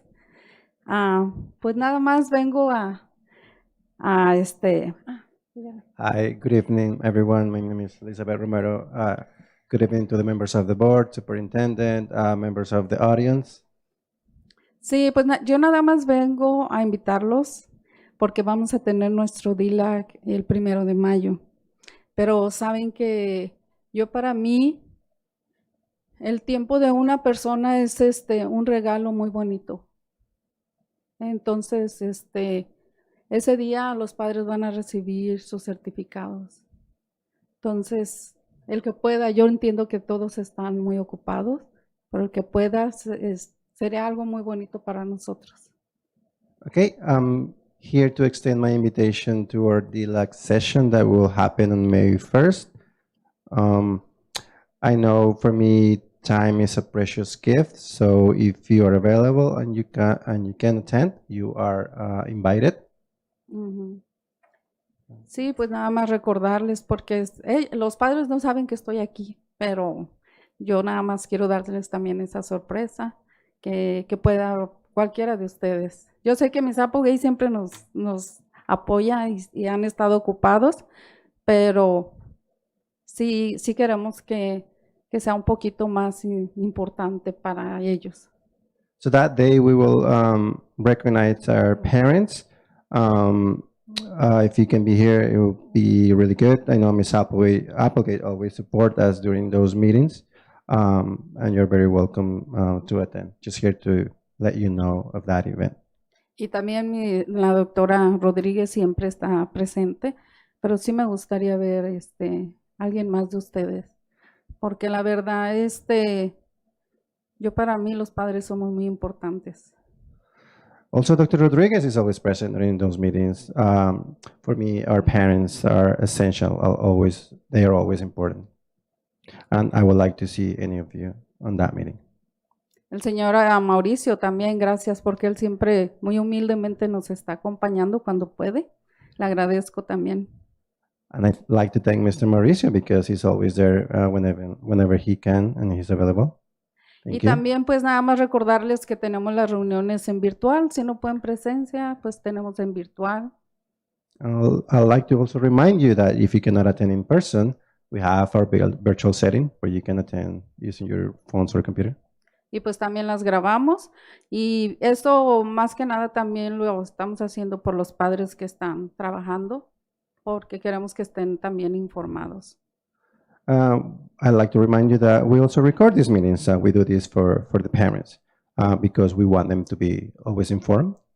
Aparte que hemos tenido mucho éxito, que los padres hasta me da mucha emoción porque han llegado como llorando con nosotros, diciendo gracias, que tuvieron la importancia de tener sign language para nosotros.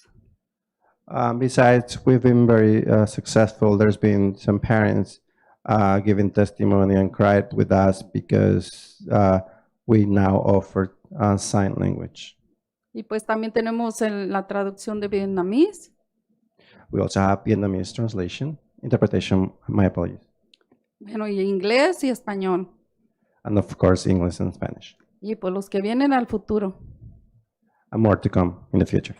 Sí, y pues muchas gracias, nada más esa era mi invitación, muy humildemente aquí estoy para servir a la comunidad y pues thank you so much, porque si no se me va a acabar mi inglés. Thank you again. I just wanted to extend the invitation. I'm humbly here to do that, and that's enough because then my English will Yeah. Thank you so much Get to because the no, I have more English, but but I don't wanna. I wanna save it for the events coming. Okay, thank you. Thank you, Ms. Medina, Rosales Medina. Gracias, thank you, muchas gracias. I wanted to just clarify, what time, de qué hora a qué hora, what time? Oh, sí, es de 9:30 a 11:45. It's from 9:30 to 11:45. Y en este evento, me va a dar mucha alegría porque van a venir unos niñitos de la escuela Belvedere y van a bailar. Bueno, creo que van a cantar vietnamés, algo así.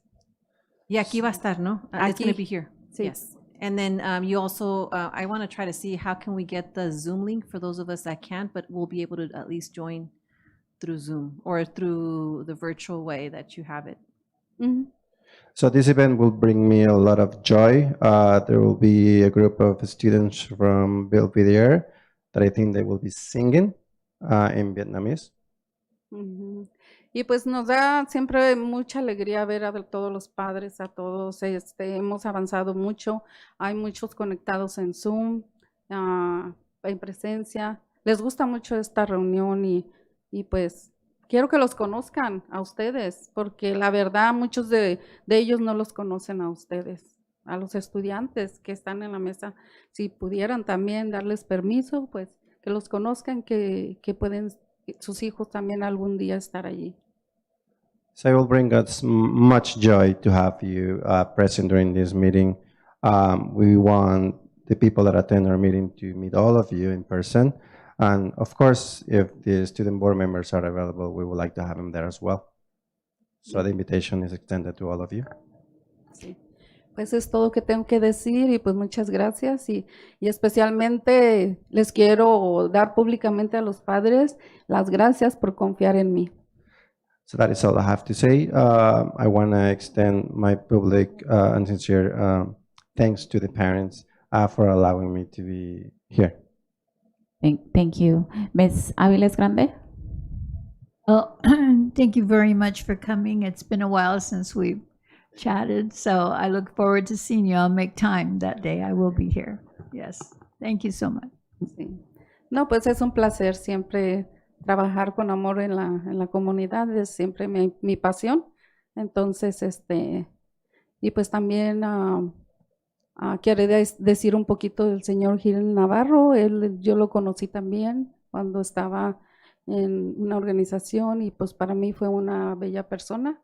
Entonces, pues si un familiar nos duele, imagínense cuando estás interactuando con gente que en los días, o meetings o todo, estamos ahí juntos. La verdad, cuando ya no están ahí, dices, ¿por qué no aproveché el tiempo más? Entonces, pues ya ve que también aquí de DILAC se nos fueron 2 compañeras y que fue esta Erika Delgado y Liliana Cisneros. Entonces, todo eso a veces nos pone a reflexionar, que tenemos que ser más empáticos y más con amor. Yo siento que vernos como hermanos de verdad y nadie es más, nadie es menos. So it's always my pleasure to work for the community. That is my passion. On the other side, I would like to talk a little bit about Mr. Navarro. I met him. He was a beautiful person. When we lose family members, we always really feel this deeply. I can imagine how the family feels about this. We always think about them when they're not here anymore. We reflect about, why I didn't take the time to approach this person and be there present more. In our DLAC, we lost 2 members, participant of DLAC, Erika Delgado and Liliana Solorzano. My apologies, Liliana Cisneros. Y pues nada más amarnos, querernos, aprovecharnos cada día. And we need to remember to love each other and appreciate us every day. Y aprecio todo su tiempo que a veces nos dedican. Gracias por todo. Thank you for all the time that you all dedicate us. Thank you for everything. Thank you. Muchas gracias. Sí, a ustedes. Gracias. Thank you all. Thank you, thank you, thank you. Muchas gracias por la invitación. Thanks for the invitation. Next we have,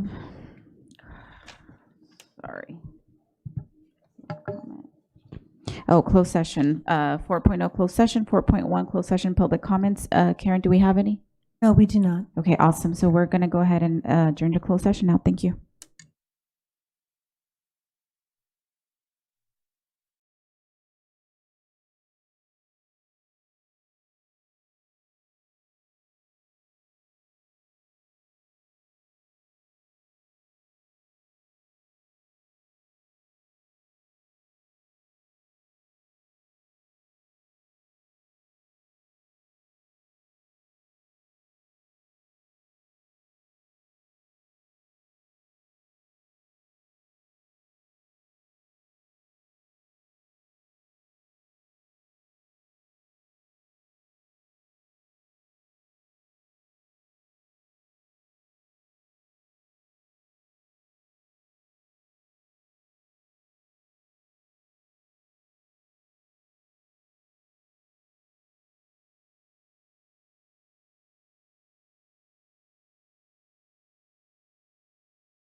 Biomedical. He thought it was a girl. Will, because he was complaining because he came back. He's like, "Can't you get 3 more students?"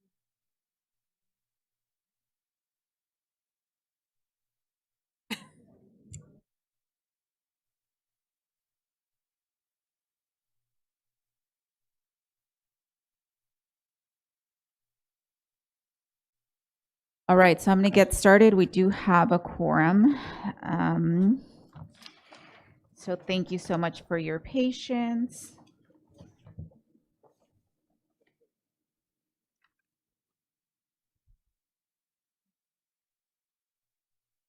Uh, 5.0 action reported from closed session. 5.1 expulsion of students. Can I have a motion, please? Can I get a motion? Second. Thank you. Moved by Mr. Santos, second by Mrs. Alexander. Vote, please.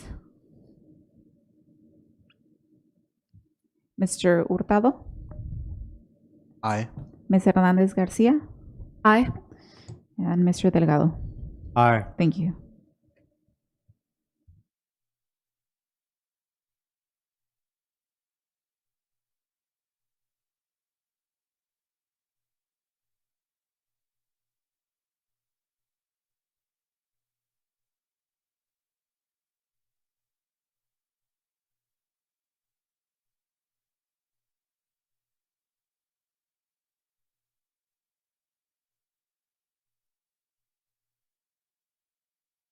Motion carried. Thank you. 5.2, actually be it resolved, the Board of Education accepts and adopts the recommendation of findings of the hearing panel based on a review of the panel's findings of facts and recommendations, and orders the expulsion of the student with ID numbers as listed in accordance with board rules and regulations and in compliance with Ed Code Section 48900. 5.2, student recommended for expulsion, excluding mandatory offenses, but remanded to youth court for other means of correction. Can I get a motion? So moved. Moved by Mr. Tillman, second by Mr. Santos. Vote, please.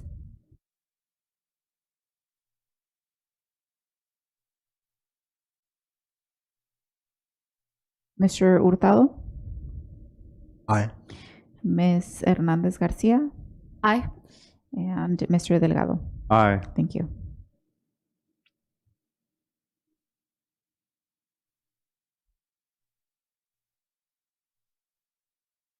Mr. Tillman?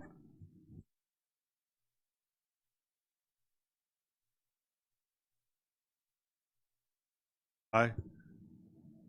I don't want to hit back.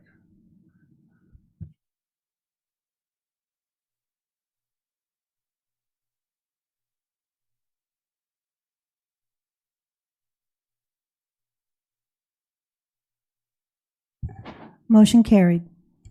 Be resolved, the Board of Education accepts and adopts the recommendation and findings of facts of positive youth development and orders the suspension or expulsion of the students with ID numbers as listed in accordance with board rules and regulations and in compliance with Ed Code Section 48900. 5.3, lift, readmit of expulsion of students. Can I get a motion? Move. Second. Thank you. Moved by Mr. Santos, second by Mrs. Alexander. Vote, please. Mr. Hurtado? Aye. Ms. Hernandez Garcia? And Mr. Delgado? Aye. Thank you.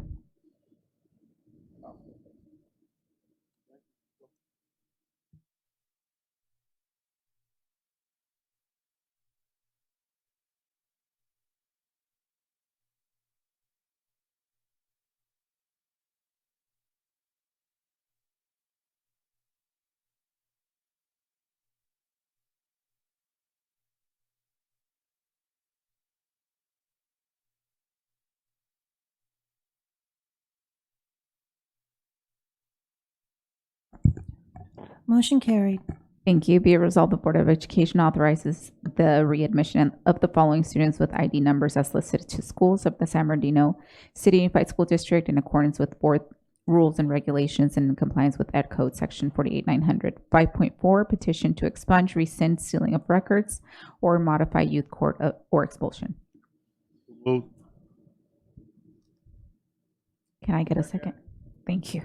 Mr. Tillman motioned. Dr. White, second. Vote, please. Mr. Hurtado, Aye. Ms. Hernandez Garcia, Aye. Mr. Delgado. Aye. Thank you.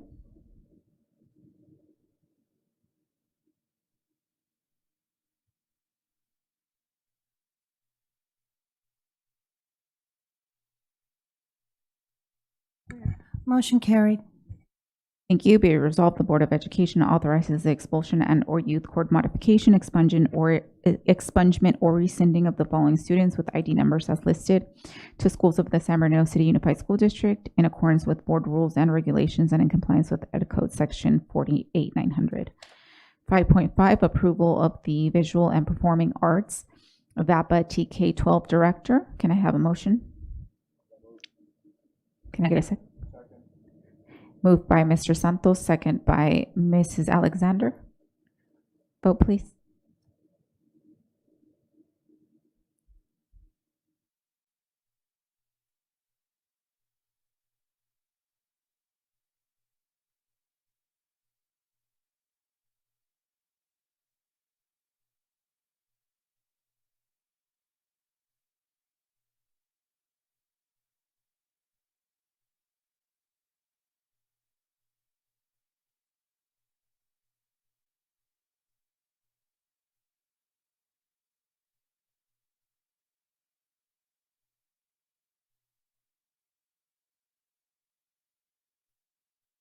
Motion carried.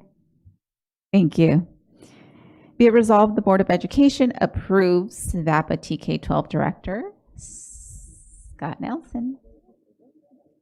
Do we have a, no?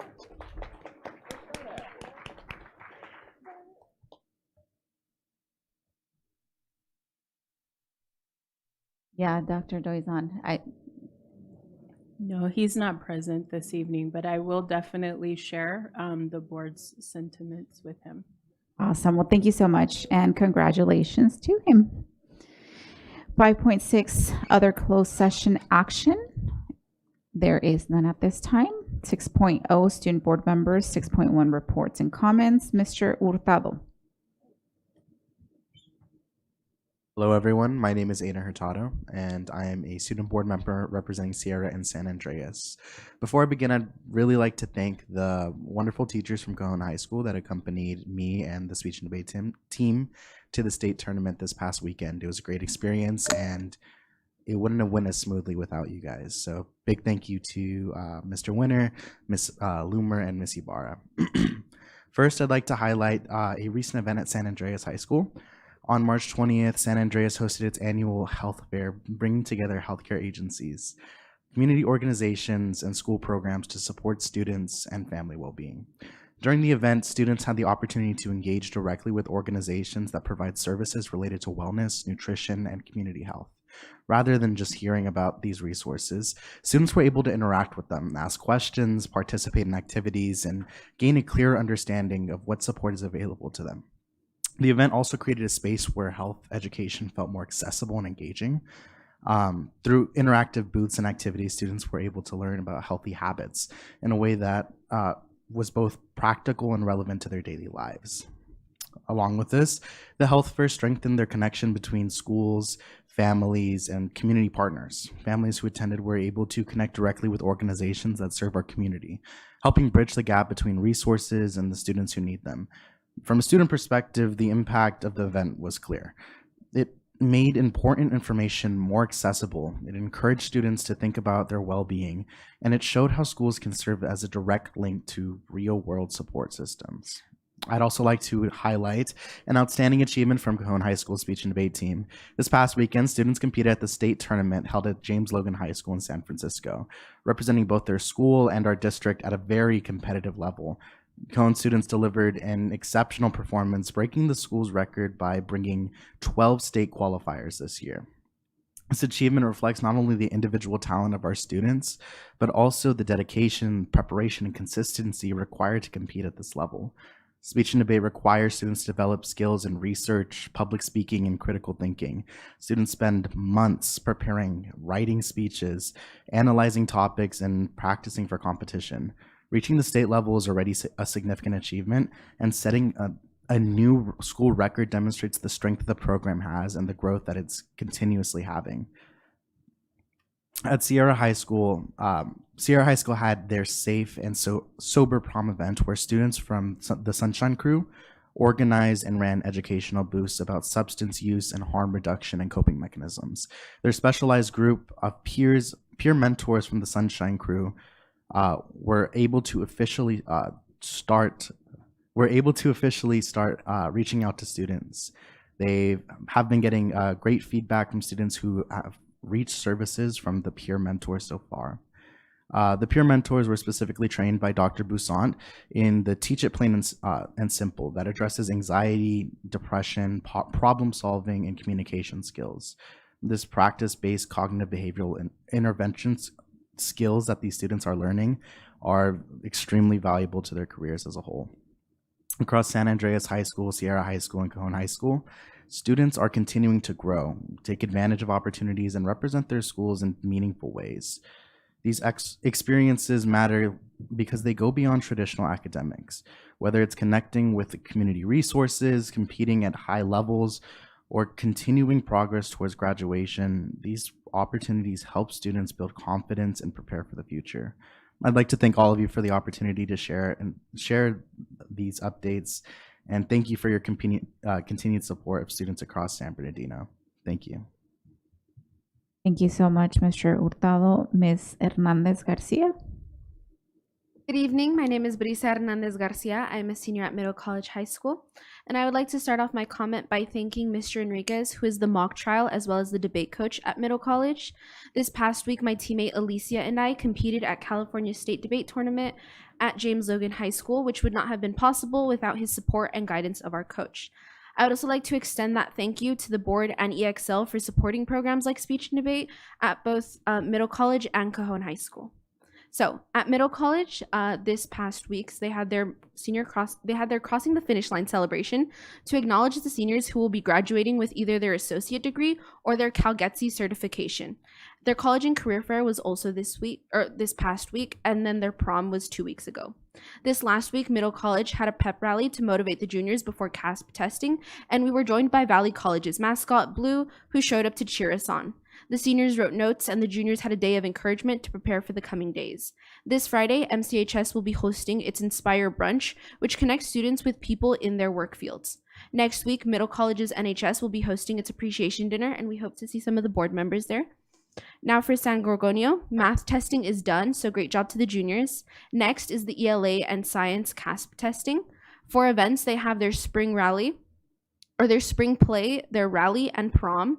Reminders that attention matters, no phones in class, Saturday school is available, and their yearbooks are limited. Some of their highlights include their college and career fair internships and seniors earning their seal of biliteracy. As well as for seniors, their cap and gowns are now available to purchase. At Arroyo Valley, there are two separate announcements. So first on school, we had a Vice Principal Appreciation Week, which Dr. Gallardo, Dr. Castro, Mr. Hope, and Miss Adamson to thank them for leading with dedication, care, and true Hawk pride. We will be hosting Senior Decision Day on April 30th. Lastly, we will be hosting a Spirit Week to get ready for our upcoming rally full of energy and bring people together. For sports, we usually have Athletes of the Month to celebrate and recognize outstanding student athletes who continue to showcase dedication, hard work, and leadership in their sports. The boys' tennis team has their senior night to showcase their accomplishments throughout their season and to say one last goodbye to all of the seniors. Now the report from SLAC. Yesterday at the SLAC meeting, we premiered a working draft of a video featuring the student board members to begin the process of finding new student board members for those of us who are seniors and will be leaving this year. And I would just like to conclude by thanking the board once again. Thank you, Ms. Hernandez Garcia. Mr. Delgado?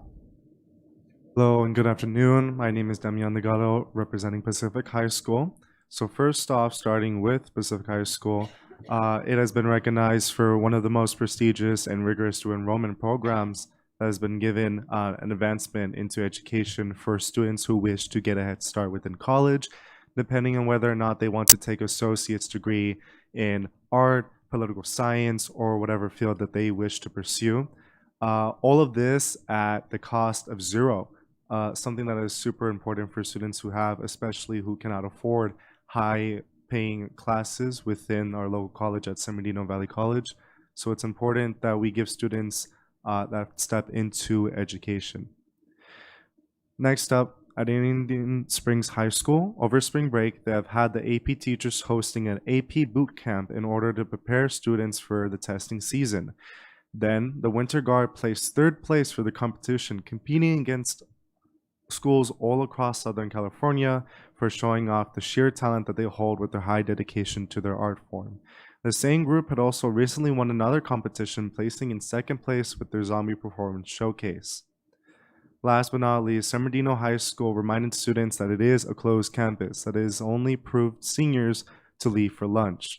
This focus on safety will ensure that each student can feel safe on campus, as students do spend about 8 hours, some students even more, on campus each day, 5 days a week, and sometimes even more. These students are important to make sure that they feel safe on campus. Conclusion, once all is said and done, each campus ensures that the students focuses on their needs and within their enrichment for the student experience.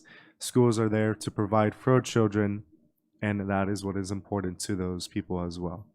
Thank you, that'll be all. Mr. Ardejo? I just want to thank our student board members. They're always such excellent speakers and provide good information. But I want to remind the board and the members of the community out there, Mr. Delgado talked about the opportunity of our students earning college credits while in high school. And wanted to remind the board and the community that this past year, at the last graduating class, we had 61 students that earned an AA degree alongside of their high school diploma. We actually had 2 or 3 students, if I remember correctly, Ms. Applegate, that earned either 2 AAs or even 3.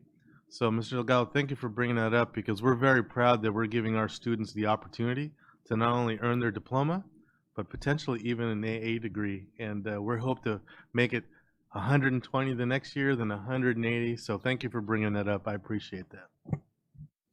Thank you.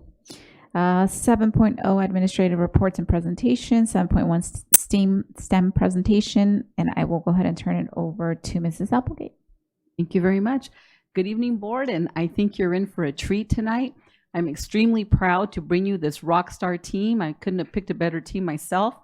I think you know that STEAM was a vision of this board about 3 years ago. And at that time, I remember talking with Dr. Clyde and really trying to wrap our minds around how are we going to bring STEAM in a really high quality way for all of our students so that all of our students have access in this huge district. But I can honestly say that Dr. Clyde has far exceeded my expectations, and he's done some fantastic things, as you'll see, with his team. So without any further ado, I'll go ahead and let him get started so he can talk to you about all the wonderful things that our students are involved in. Dr. Clyde. Thank you, Ms. Applegate. Good evening, board presidents, BIOS, board members, Superintendent Arellano, and cabinet. I'm very excited to update you on the progress we have made with STEAM here in SBC USD. The progress would not be possible, though, that you're going to see tonight without the wonderful, awesome team I have here behind me. So the real magic is them, and I'm just proud to be able to lead this work moving forward. At your table, you'll see that you have a gift from some of our scholars in the district that made this for you. And so you have some little STEAM gifts there from the scholars of Muscoy Elementary within their STEAM lab. So those are just some little trinkets there for you to put at your workstations. And you can see there's a little image of them as well, so you can see exactly who it came from. So tonight I will be providing you an update of STEAM in SBC USD. I'm going to review the STEAM vision and our progress towards that vision, provide an overview of our various STEAM programs, and share our extended learning opportunities and community engagement efforts. First, I would like to thank you, board, for your innovative vision in advancing STEAM here in San Bernardino City Unified. Here in SBC USD, we believe that every student, as Ms. Applegate said, should be prepared for the future through rigorous STEAM learning experiences, and our vision clearly articulates that. But to give you a little bit more of a clarity of what this looks like, I would like to start off by showing you what STEAM is here in this district with an upcoming video that gives a good snapshot of what STEAM looks like here in San Bernardino City Unified. In San Bernardino City Unified Elementary Schools, STEAM comes to life with the help of our robot mascot, Bite. Meet Bite. Bite is always exploring the world around him, looking for patterns, asking questions about how and why things work, and imagining solutions to the problems he discovers. And when he gets stuck, he turns to our scholars for help. Together, they imagine, build, and bring their ideas to life using the engineering design process. That's where the learning begins. Our comprehensive STEAM curriculum, developed by the STEAM department with input from our teachers, is aligned to the next generation science, computer science, English language development, and digital media art standards. But this is more than a curriculum, it's learning with a purpose. In classrooms across the district, students take on challenges inspired by Bite's discoveries. They think like engineers, create like innovators, and develop solutions using tools like robotics, 3D printers, virtual reality headsets, and digital design platforms. C-STEM is one way STEAM learning extends beyond the STEAM lab. With 72 trained teachers bringing it into the classrooms across the district, in these classrooms, students experience math in a whole new way. Through coding and robotics, abstract concepts come to life.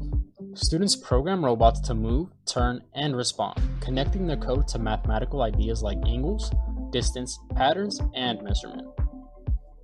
As the robots move, students test their thinking, make adjustments, and begin to recognize patterns, applying math in real time. And something powerful happens. Students aren't just learning math, they're applying it. They debug, refine, and improve their code, often applying complex mathematical concepts without even realizing it. Through robotics and coding, math becomes tangible and connected to the real world. Hi, I'm Anthony Perez Hernandez. I am a sophomore at Cajon High School and I attended Curtis Middle School STEM pathway. Some of the best memories I have experienced in the middle school STEM pathway was going to Stanford with the STEM department. For a summer program, we explored industry, learned about how to use AI to solve real-world problems, and met people around the world. In middle school STEM, I also did a project where I developed 3D printed scale model of a theme park. I was also able to explore different STEM careers and pathway options. These helped me prepare for the business pathway here at Cajon. In addition to those great opportunities in STEAM, I was able to receive NIMS certification in measurement and safety, as well as attend the Verizon STEAM summer program at Cal State San Bernardino with EXL and the STEAM department. I can honestly say that middle school STEAM has prepared me for both college and career, and I am very grateful that STEAM has provided me with those opportunities. Middle school STEAM in San Bernardino City Unified uses a comprehensive curriculum that is created by the STEAM department with input from STEAM teachers and is aligned to state standards. These standards include high school level career technical education standards, ISTE standards, next generation science standards, English language arts standards, as well as computer science and visual arts standards. Students in the middle school STEAM courses explore a variety of topics, including the engineering design process, 3D design using CAD software, electrical engineering, robotics, coding, artificial intelligence, graphic design, entrepreneurship, game design, machining, product development, civil engineering, electrical engineering, and much more. Students also explore careers through hands-on immersive experiences and connect their learning to real-world scenarios. Every single STEAM student also is exposed to all of our linked learning pathways in the school district so that they can make informed decisions when choosing their high school pathway. Through our strong partnership with Extended Learning, all middle school students can explore STEAM after school through hands-on learning experiences such as robotics, coding, and design. Students are also invited to participate in robotics competitions in the district and in the county. One such opportunity is through the county's Sustainable League of Combat Robotics, which has students design, 3D print, and wire battle bots. They then battle other students from other schools in intense competitions. Learning opportunities exist outside the classroom as well, whether it be to the Future Green Leader Summit, in which all SBC USD middle schools were invited to attend, the summer STEAM program at Cal State San Bernardino that is put on by the STEAM department in partnership with EXL, or even our district robotics competition. This past summer, the STEAM department was able to take 30 students to New York and Boston for a STEAM experience like no other.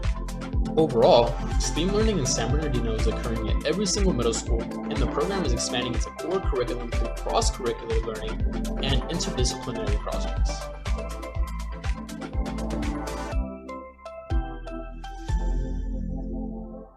As you can see, great things are happening here in San Bernardino Unified when it comes to our students' STEAM experiences. I'll be speaking to many of the things you saw here in the video throughout today's presentation, so just to kind of highlight and lift that a little more. So our TK-12 STEAM experience is guided by this continuum you see here. Here, students in SBCUSD develop their future-ready skills. They start in the early years as tinkerers, and then progress to explorers, applicators, and technicians. The elementary and middle school experiences are intended to engage students in relevant problem-based learning experiences and connect students to the career options found in our high school pathways. In high school, STEAM very much exists as pathways where students use industry-specific skills and technologies. We collaborate very closely with our colleagues in secondary education and college and career to ensure that appropriate vertical articulation. Next, I'm going to share with you our progress towards this vision. On the left, you'll see some impact we had this academic year, including 24 schools implementing C-STEM, 33 schools implementing the STEAM Lab curriculum, 196 classroom lessons and FOMO experiences. Remember, FOMO is fear of missing out events, 26 STEAM competitions, 83 professional development opportunities, 74 community events, and 44 sponsored field trips. And I'll speak more to these specific points also throughout the presentation. On the right, you will see the progress we have made with the number of schools who have active STEAM labs and programs as well. Since the establishment of the department in February of 2023, there were only 9 schools who had some type of lab or program running at their school site. And this year, we are currently sitting at 35 schools having labs and programs. And next year, we are anticipating to be at 47 schools. So making good progress towards being everywhere for all students by 2030. First, I'm going to be going over kind of the program overview that was kind of shared in the video. And I'll be going over expanded experience as well and our community engagement efforts. So as seen in the video, our programming provides students with rigorous learning experiences within our STEAM Lab model through district-developed curriculum guides. At the elementary level, STEAM Lab curriculum engages students in real-world problems alongside our department mascot, Bite, as you see here in this picture. Some of you may have met Bite in person at various events. So Bite is our mascot that guides students in the elementary level through the curriculum. Through their units of study, students go through a learning cycle of engage, innovate, apply, and reflect. In middle school, students engage with innovative technologies in real-world scenarios through a stations instructional model. The curriculum at our middle school level prepares our students for the various high school pathways and STEAM careers that they will be exposed to in high school. Part of the big work we're really trying to do here at the middle school level is give students more awareness of what's going to be at their high school, and so that they can make those informed decisions of what they would like to do as a pathway within their high school experience. We're also thoughtfully integrating AI throughout our learning experiences by focusing on future-ready skills like critical thinking, creativity, communication, and collaboration. And we're helping our students be equipped to thrive in the unknown future.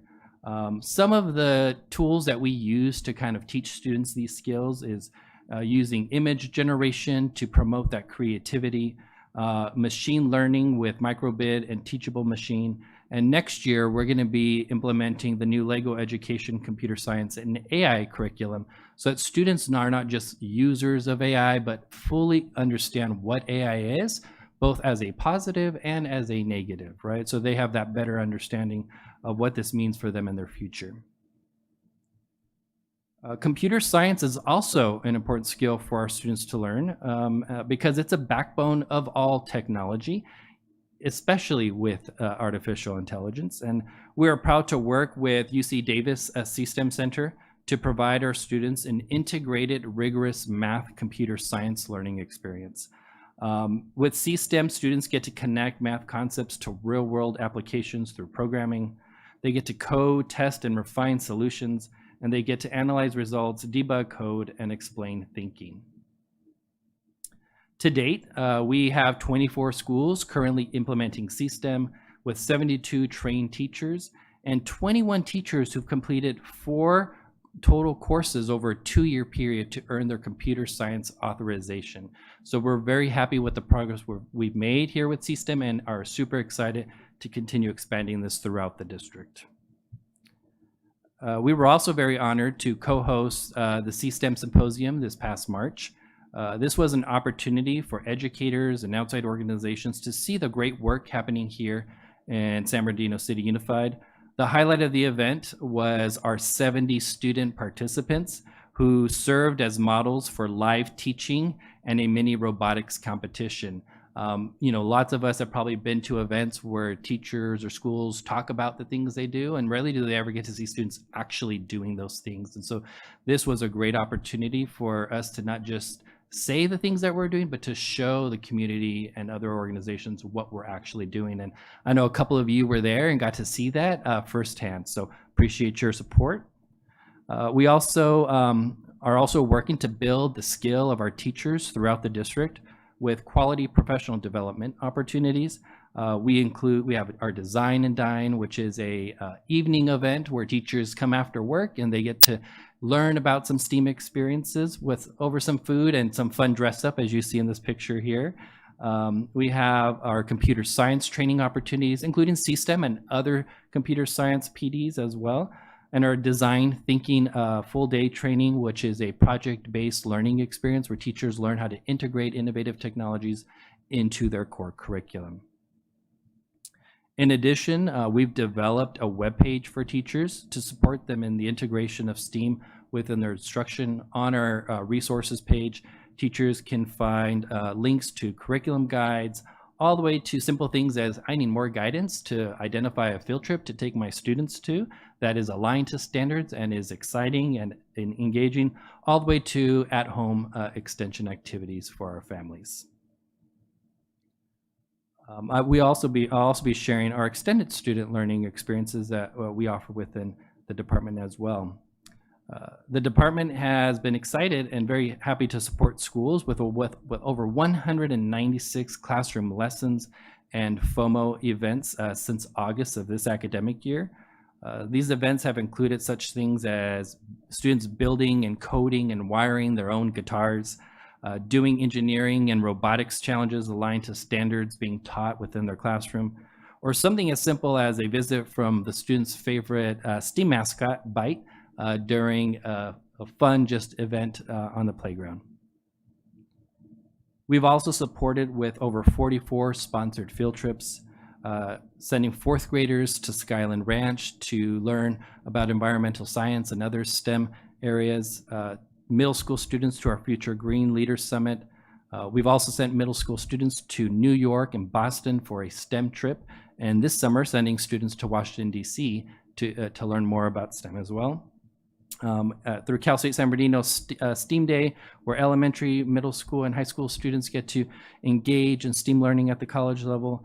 And we've also been excited to have a field trip to KVCR and are working with KVCR and collaborating a partnership where our students will be able to write script and use the equipment there to do filming there at the studio. So we're excited about that opportunity. We're also working closely with our friends at the EXL department to provide students with a STEAM summer camp experience. This camp experience through Cal State San Bernardino has been going on for about 10 years, and we're excited to continue to support this work. At the camp, the students get to do things such as 3D printing, robotics and coding, AR, VR, engineering design, AI, drone technology, and also get to engage in a variety of different STEAM trips during their summer break. We also work alongside our EXL department to support after-school STEAM clubs and experiences. We've supported the Lego Brick Blast community event, which I know many of you have participated in, and it's such a great event with our community. And we also are having students participate to showcase their STEAM learning experiences at the LA Make It Fair, which is, I think, coming up this weekend. Yeah, Sunday. So we're excited to send some students out to that to showcase what we're doing here in San Bernardino City Unified. We're also excited to be expanding our STEAM competitions.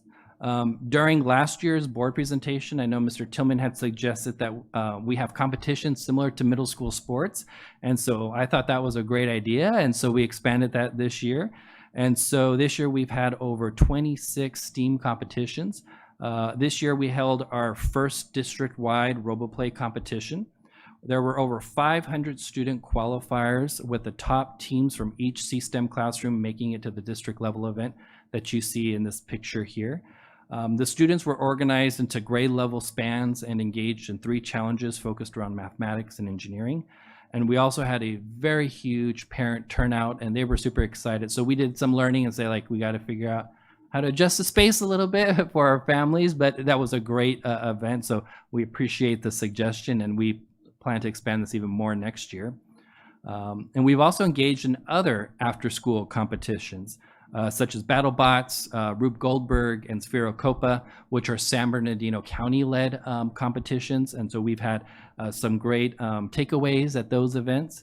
And we've also, for the first time, it was just this past Saturday, have done our first middle school robotics competition. And so this past Saturday, we held our Robotics Cup, where students coded, 3D design and printed robots and controlled their robots for a battle. And so you saw some of that in the video, and you see that here as well. And so that's something we're super excited to continue to expand next year as well, you know, even beyond middle school and high school. And so just continue to expand this throughout the district. We are also kind of working on our community engagement efforts, making sure not only our community, but everyone, our industry partners, know what is happening here in San Bernardino City Unified when it comes to STEAM. So we've worked closely with the Family Engagement Department to increase the family's awareness of STEAM here in San Bernardino City Unified, and engaging them in hands-on STEAM experiences through 73 different community events so far this year. Such things as our monthly book and builds, supporting at the Miracle on Court Street during the holidays, our family nights, our parent volunteer workshop, providing a training at the Parent Volunteer Workers Workshop, Family Engagement Summer Workshop, and also during the Computer Science and AI Parent Community Forums. We've also been working with our advisory committees at various levels, including our PIA and DAC. In the past, we have also presented to DLAC, and also continue to support the message of STEAM within those advisory committees as well.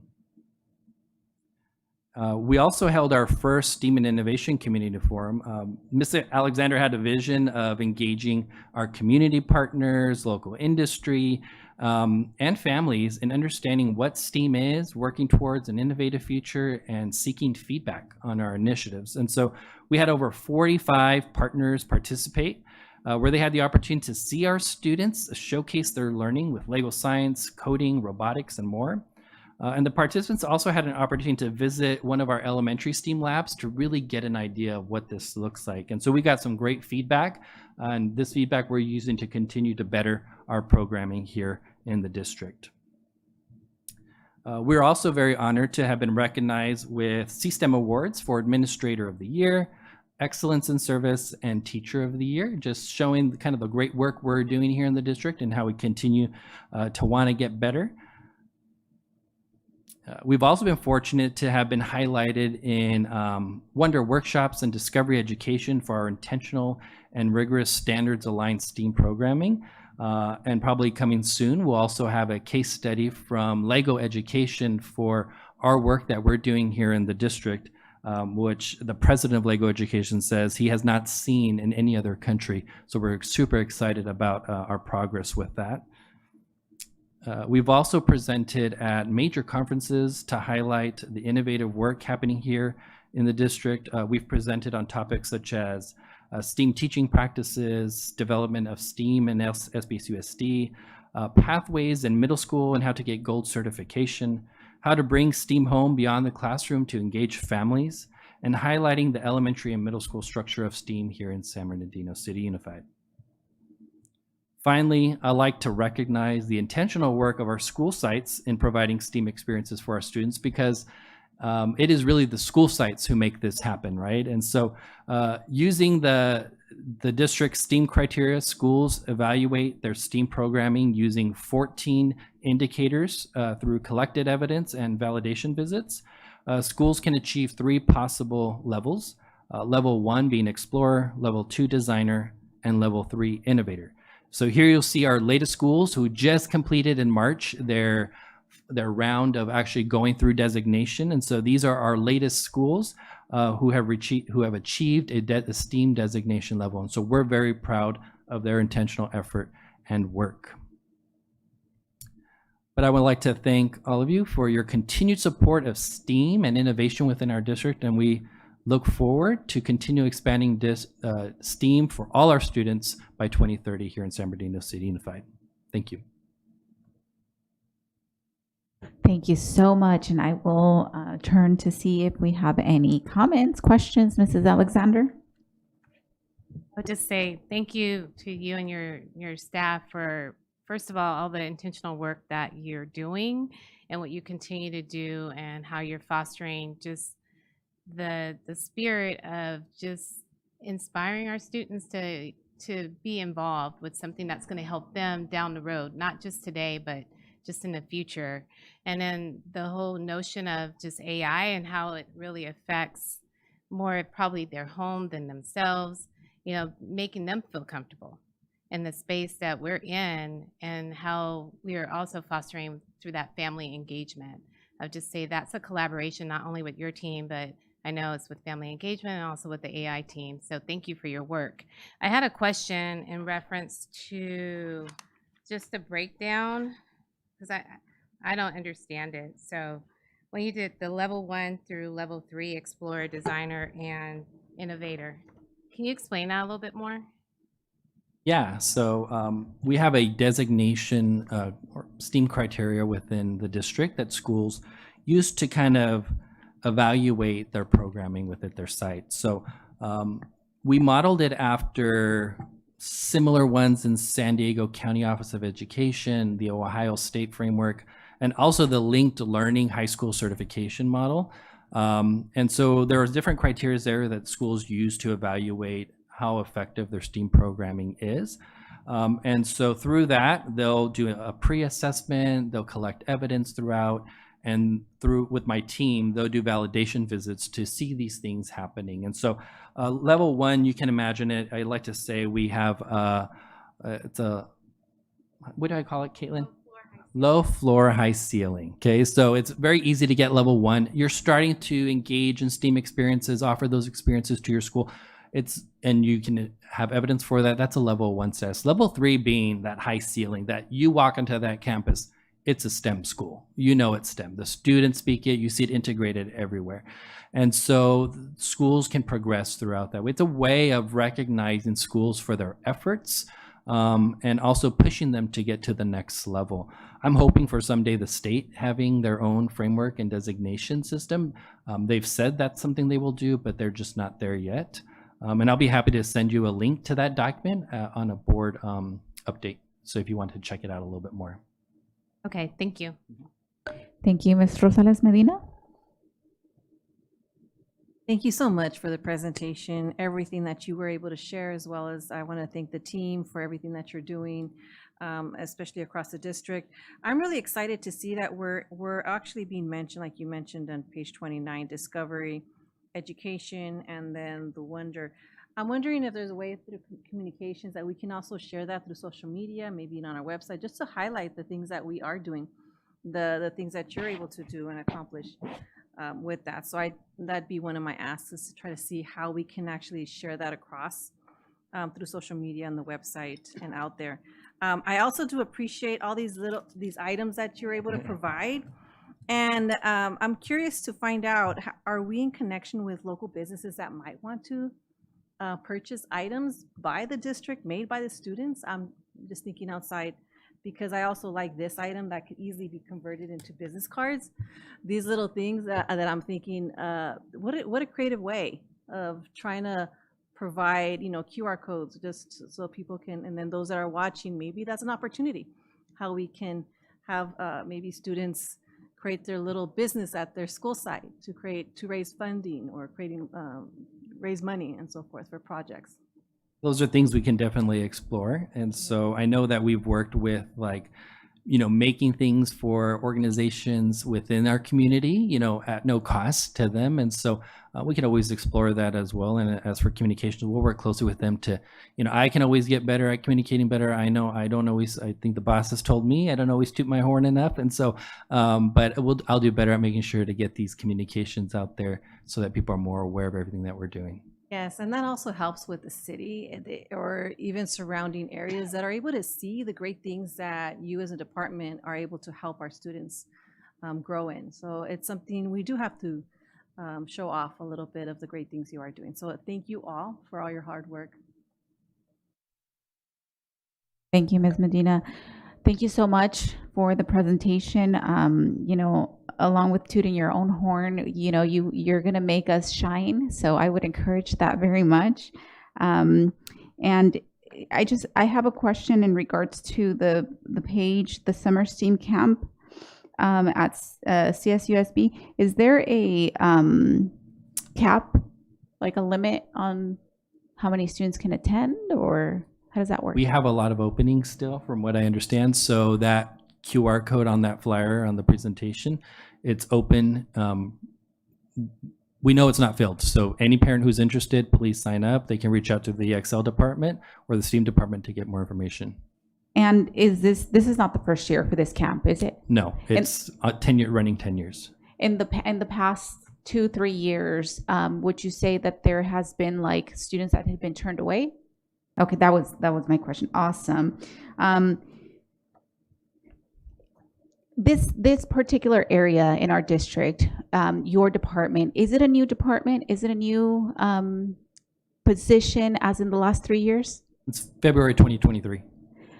Man, I just want to say that is awesome to see everything that you have been able to accomplish, you and your team, in only 3 years. That's amazing. So all of the resources, all of the, just everything that's in this presentation, it's just mind-boggling to me how little time, in such little time you've been able to accomplish so much and get, so many recognitions and put so many things together, events, you're, doubling the amount of schools that are participating. That's amazing. So thank you to your team, and we really hope that, I know that in 2030, whatever goal you set up for yourself at this rate, you're gonna meet it and exceed it. So, keep doing that, and however we can support that, please, reach out and let us know. But thank you so much. This is innovative, and this is exactly what we want to see our kids do, because a lot of times, in the past, I've heard students, especially with regards to math, well, why do I have to learn that? When am I ever going to use it? And so being able to learn and, apply it is amazing. So thank you so much for that. Mr. Tillman? Thank you very much for the presentation, and thank you for doing the competition. I would love to know when the competitions are so I can visit. And then if we get some students that create some great robots that we can, maybe the winner can come to the board meeting and we can present it. I think that'd be a good thing. Just like tonight, we had a young lady that brought her art with her. They say a picture's worth 1,000 words. I think the same thing with that. If we can bring some of the students that are the high achievers, and I know they're just amazing, we should bring those down to the school board meeting and give them an award. And I would like to let them do a little presentation, maybe demonstration. Yeah, I'd like to see some robots get knocked out, but I think that's great. The other thing, I hope that I know we do these pathway things a lot, but like with the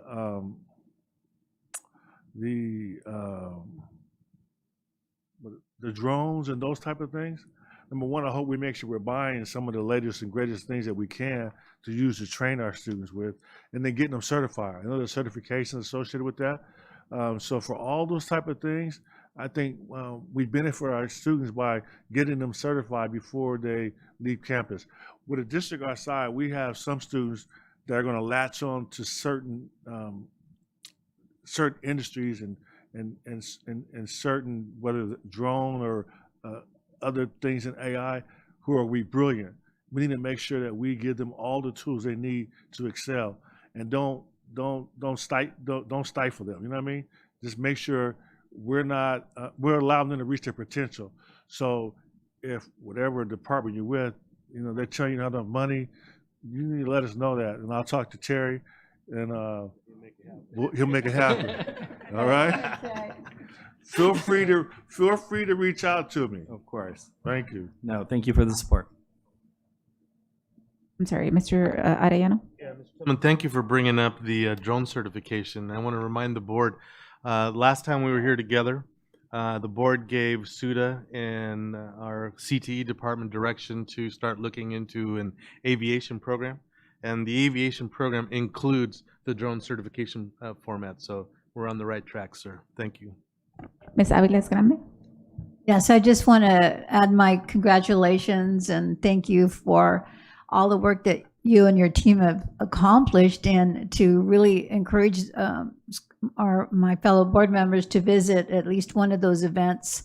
This is the second time I've gone to visit C-STEM. I think you have at Cal State up in the North Student Union, and the size of the full size is all used, every single one, and to see these children, and they're all just so engaged, and they just are so excited. I look around and my heart gets full, because I think this is what we mean when we say 100% of our future. These are our future doctors and scientists and, people that will really make a difference on the planet. So thank you. I honor you. Yeah. Thank you. Mrs. Alexander? I'm sorry, I had two questions and I forgot to ask them.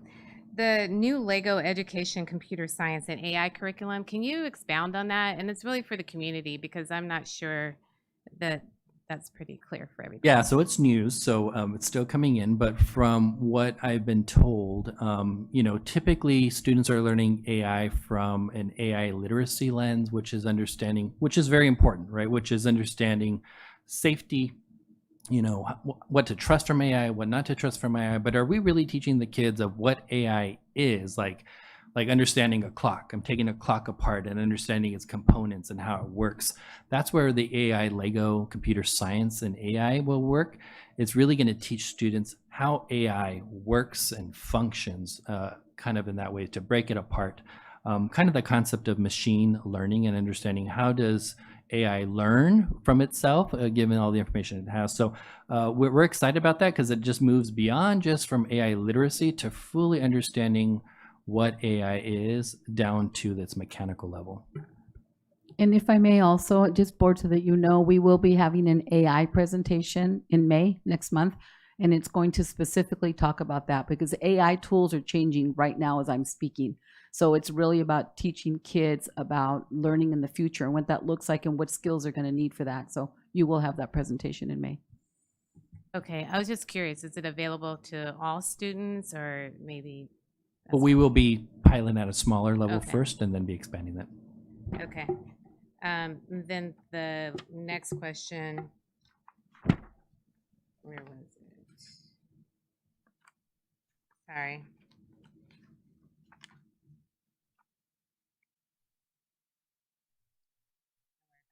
I'll send you a message. Yeah, you can always email me. If you remember, I'll come right back to you, Mr. Tillman. Curiosity, what is computer science now? I mean, I'm an old man, but years ago, computer science was, you take COBOL and Fortran and Pascal and C++ and that type of stuff. What is computer science right now? What do you study? So right now in computer, at least here in the district, computer science is that concept of coding, right? There is a series of... What do they use to code in? When do they use coding? What are they coding in? They're coding in a variety of different platforms. So it just varies depending on the grade level.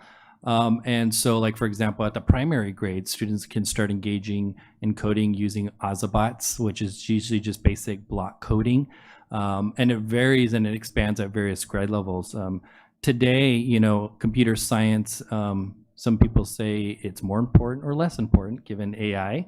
But AI is even built off of computer code, right? And so still having an understanding of coding is essential for the future, because that is how a lot of things work. From your phone has coding to it, to even the AI tools that are kind of taking away coding jobs today. So our students are learning it in a variety of different ways, even from the TK level, just understanding when you put pieces together, it forms a message. And so students are learning those skills within our STEAM labs. And I would just like to make sure we understand that certain students have gifts, like understanding logic, having a vision to find solutions using the tools. Those type of students are always going to be valuable, regardless of what the technology is, because they're going to have the ability to see a problem, understand what the tools are that can be used to solve the problem, and whatever those things happen to be at that time, those gifts are going to be able to be utilized. So I hope we're always looking for the students that have that ability to use their logic and have vision and are good at solving problems, because that's never going to go away. You're always going to have problems, and you're always going to have the need for a student or a person that has the ability to do that, and it truly is a gift. I agree, which is why, I referred to future-ready skills, those critical thinking and creativity, right? That we're focusing on project and problem-based learning first, and tools are second, because those are the skills that are essential and will surpass whatever technology comes. Thank you, Ms. Rosales Medina. Thank you, Danny, for mentioning, Mr. Tillman, thank you for mentioning that. And it's also looking at students with extraordinary needs. They have abilities, they have, better yet, extraordinary abilities. And sometimes they're overlooked within the education system that can actually think far beyond, the capacity of maybe in the regular environment. But when you put them in front of maybe coding or other types of opportunities, they excel beyond and are able to. I remember that one movie, Accountant, of these students that grow up to be great minds that work with each other in order to come up with a solution. So I think of it that superheroes, also another way of thinking of it. But yes, that would be great to kind of involve that. Awesome, thank you. And Mrs. Alexander, did you remember? No. Okay, well, thank you so much. We really appreciate it. Great job. And if you're going to be doing the presentation next month, or whoever is going to, we'll see you here next month.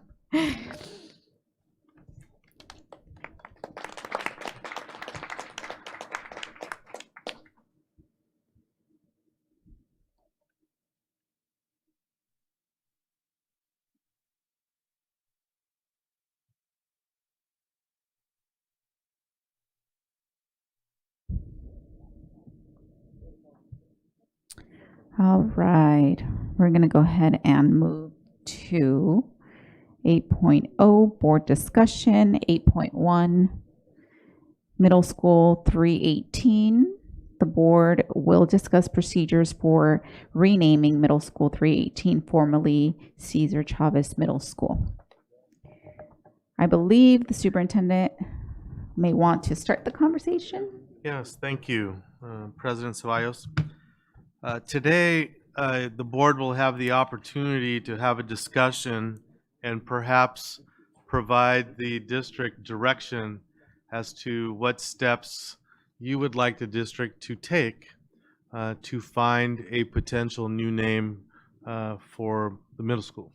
I want to remind the board that at your seats, you have a copy of the board policy that speaks to the naming of the facility. So I wanted to very quickly, not only for your sake, but for the sake of the community, to know, A, that we have a board policy, and also just to remind the board of some of the language in there. So if you see the board policy in front of you, I just want to point out, for instance, in the first paragraph, where it says buildings and facilities on a school campus shall not be designated by individual name except by unanimous approval of the board. So I wanted to make sure the board knew that. And then you see it says that the board shall name schools or individual buildings in recognition of, and it gives you 3 criteria. So I wanted to make sure that the board was aware of those criteria.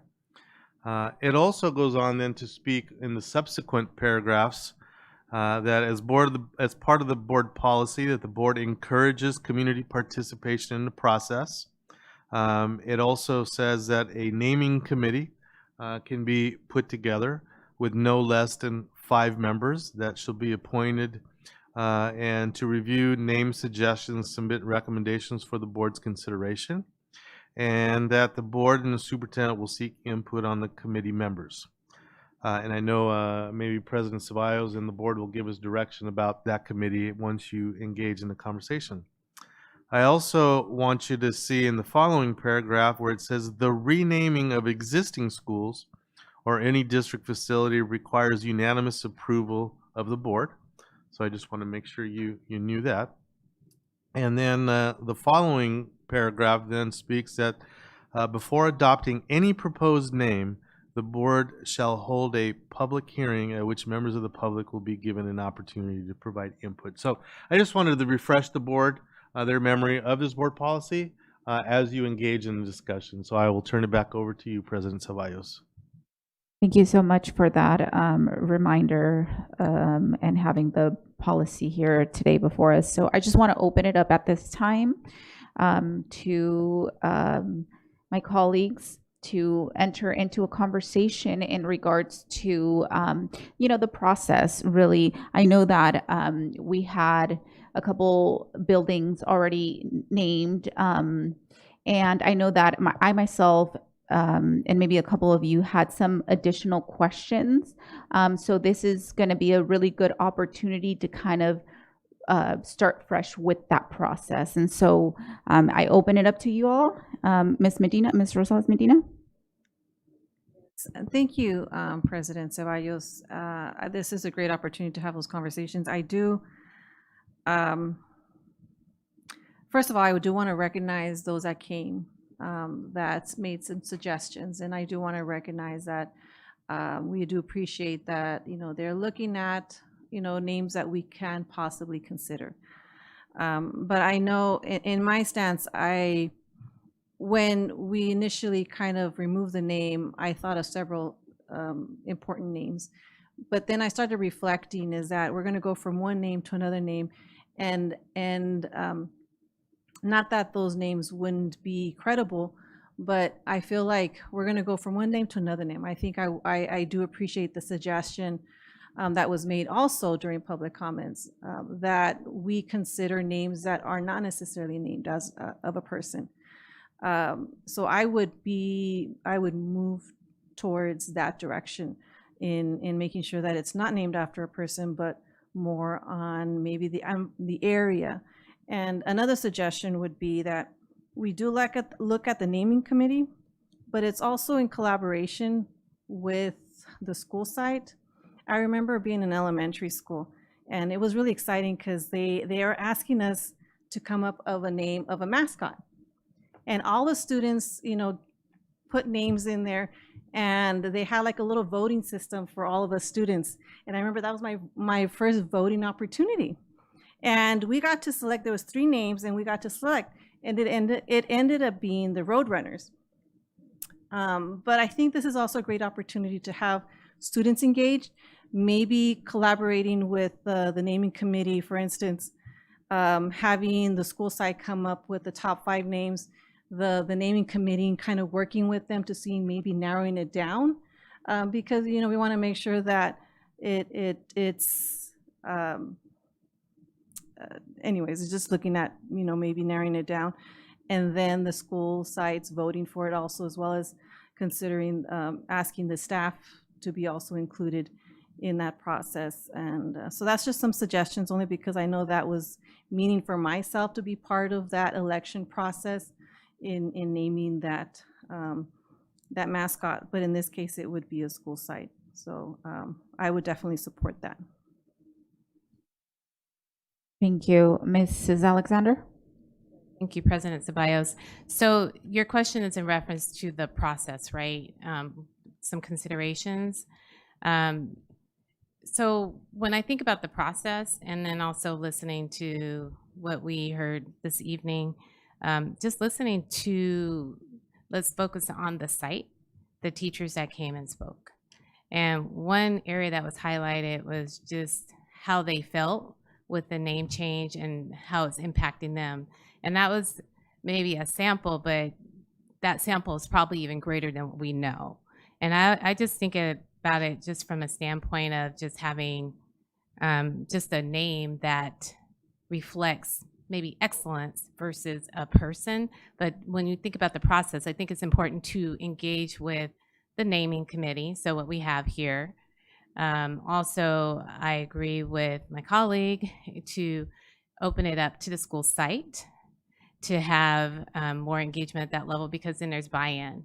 But I would say that naming committee, reflection of maybe what we've done in the past, maybe consideration, maybe having a new naming committee. That's just an idea, just to bring in some fresh new ideas. Nothing against the previous naming committee, but just as an opportunity to reach out and go beyond who we've worked with in the past. And that would be my recommendation. Thank you. Mr. Tillman? I think this is a really unique circumstance, and it's not, I mean, I've never seen us take a name off of a school because of a controversy like we've done this time. So I think it's critical that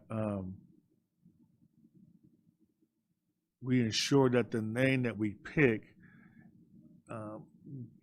can't be controversial in a way, because I think it really does cause problems at the site. We have students at that site right now. So I would suggest that we do like the teacher suggested, and not name it after a person. And I'm all for allowing input from maybe we can do the school site, recommend 5 names, and maybe the committee, and then maybe 5 names come before the board, and we do something where we decide on a final name. But I really think it's important that the board decides, and in the end, we pick what the name is going to be, because this is a unique situation. But I would hope that we get consensus that we don't name it after a person, because the last thing I want to do is name it after a person, and then some things come out about a person that we name it after, and we're back in the same situation that we're in right now. So, you know, when we named it, and I was here, we named it after the person's name. Now, no one would ever dream that there'd be some type of controversy. So you never know. But we do know if we name it after a tree or a street, that you can have the problem. But you got to remember, when you name it after some names of some names of mountains and stuff like that are after people. So I don't want a name after a person. If it's already, you know, if someone's name, if they have Mount Mauricio Arellano, I don't want to use Mauricio Arellano. I want to use. I just want to know. I just want to use it. I just want to use it. I want to use a name of, like they said, magnolia is a magnolia tree or something. I'm fine with that. But I think we should have something that there's no way it can be controversial. Thank you. Mr. Santos? I really like the idea of engaging our students in some sort of contest, some sort of understanding that that's not what it may be, but certainly them having a top, some choices, and it is their school. So I really like that idea. That's it. Thank you. Ms. Aviles Grande? Well, I'd like to see it like we have some schools that are called preparatory or academy or something like that, and refer to something that they really work on, whether it's like, you know, the VAPA, Visual and Performing Arts, like, you know, the university is, California State University has just opened up this huge brand new theater arts building. It's going to be a star on their campus, and they're really working to make that happen. And my daughter worked in development, and I had her call Tony so he could take a tour, and now he's working for them too, as well as us. So just for example, if we're named it University Theater of Fine Arts Academy, just as an example. And maybe those students could get to go over there and use their facilities sometimes and then come back, just depending on what that school is going to be known for, or their character, something that reflects their character about their curriculum and what they do and their activities. I have no idea what they might be, but sports or something sports academy, something that reflects, part of their, and I like the idea of having the students themselves being involved in picking a new mascot. I think that's brilliant right there. That would create ownership, a sense of self, and I think it would be something that that would please Mr. Gil Navarro. And we could always do one of the cafeteria building, or a bench, a flower section, garden. There's other ways we can include it. Thank you. That's all I have. Oh. Thank you, Dr. Wyatt. Thank you, Madam President. And just to build upon what all of us talked about, obviously a very unprecedented and very unfortunate event for us to actually have to remove a name from a school, first of all. And I really do love and embrace the idea of engaging our students. I will support that 100%. I know it's a little bit outside of what our BP says, so I just want to make sure we acknowledge our board policy as well. But, we, as far as I know, the first already to have our student board members. We have them highly engaged in civic duty and civic activity here. And what better way to exercise that than with the school and our students leading that charge. Of course, I think, community input is important as well. And then eventually the board making the decision. But this is an unprecedented time and an event in our city, in our district. And, what better way than to honor our students and really make them think about their future and something they could look back at 30, 40, 50 years from now and say, hey, I was a part of naming that school. Hopefully when their kids and grandkids stay in the city, continue to go to schools in San Diego City. But wow, what an opportunity we have right now. And so great idea. I'm not sure who came up with that up here, but I absolutely support it. Ms. Rosales Medina, that was you. Thank you, Abigail, for that. And I love it. I think we should go in that direction. And I'll say this, how can we lose when we let our kids make the decision on this one, right? We as adults, we make mistakes all the dang time. So let's kids show us how it's done. Thank you, Ms. Rosales Medina. And I'm hearing the suggestions too, is that, at the end we decide, but we can have them select maybe 3 to 5 names, and then, we can at the end ultimately decide. But this definitely gives them an opportunity as well as staff. But yeah, I appreciate y'all considering that. Thank you. So I'll give my input.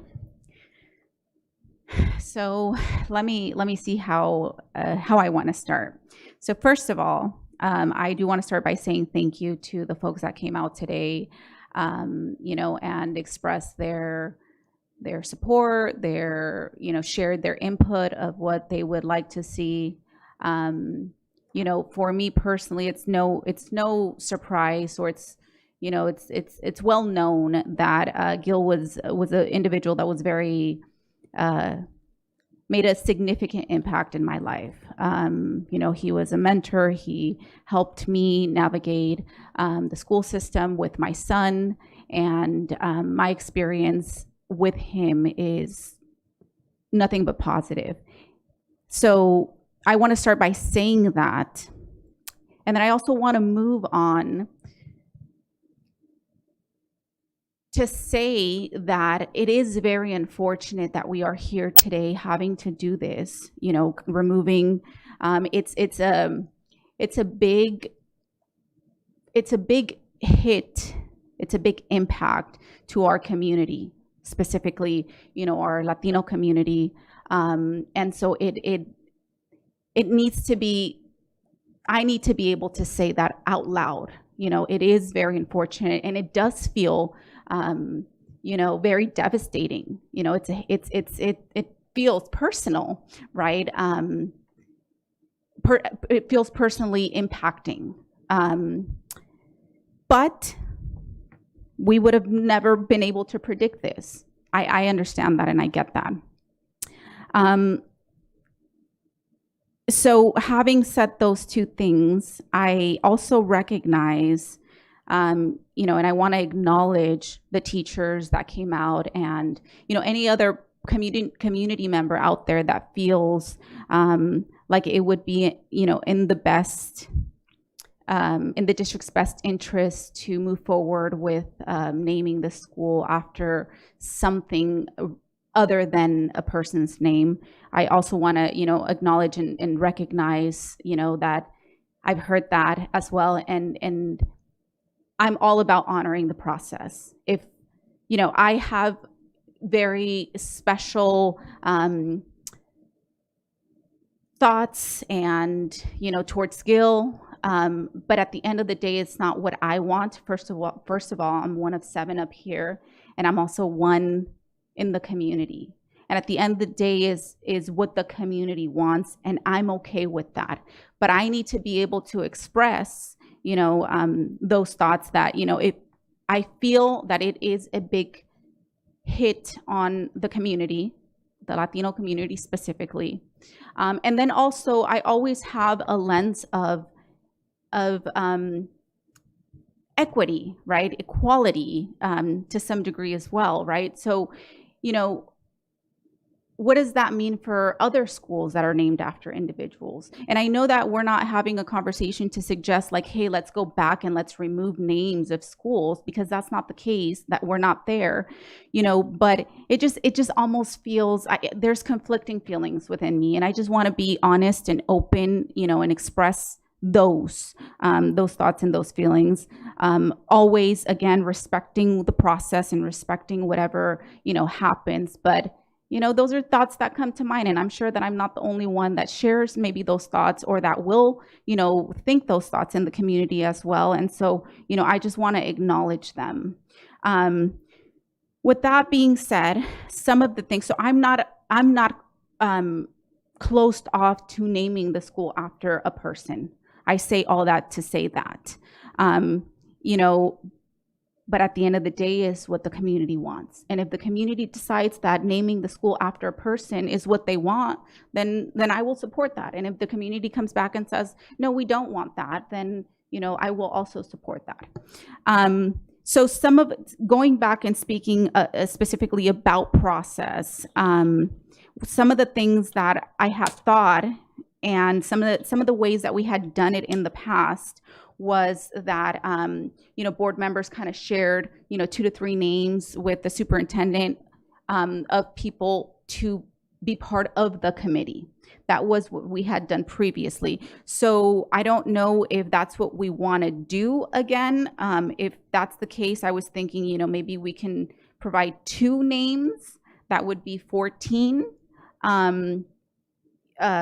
You know, 14 people to serve on the committee, because there's 7 of us, multiplied by 2. If that's too many, you know, then it could be 1 per board member. That would reduce it to 7 to serve on the committee. And the committee really, what I'm thinking is the committee really would just serve to collect. So what I would like to see is maybe opening it up to the entire community, not just that section of the community, right?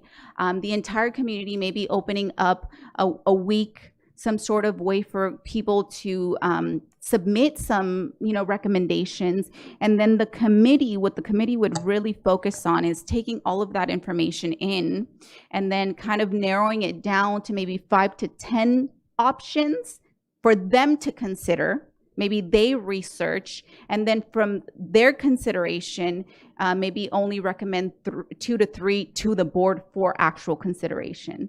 So I was thinking maybe something like that, but I don't know. What are your guys' thoughts? Mr. Tillman? No, I think the extraordinary thing here is you have a school site with students at the site, and they became part of the controversy. I mean, we did a video, our communication department did a video outside of the school with no name on the sign saying we took the name down. To me, that has a direct impact on the students at the site. I would hope that we would give the students at the site the first shot at presenting us with like Ms. Medina said, their top 3 to 5 names. And if we see a name there that we can agree on, then we name the school after that, because it would be extraordinary. But I think something extraordinarily good should be possible to happen for those students, because they've been through so much with this name change. I mean, when I drove by there, because I live in the area, Mauricio Ariano, the superintendent, had just had them paint on the back of the school the whole name of the school. And then the next day, the day after the controversy happened, we painted over it. That has to hurt the kids. So I really think we should do something big for the kids and say, hey, normally we don't let you name a school, but you guys have been through a lot, so we're going to give you a shot at naming the school. That's just my personal thought. So then I would stick to not naming it after a person. I'm just looking for consensus for that.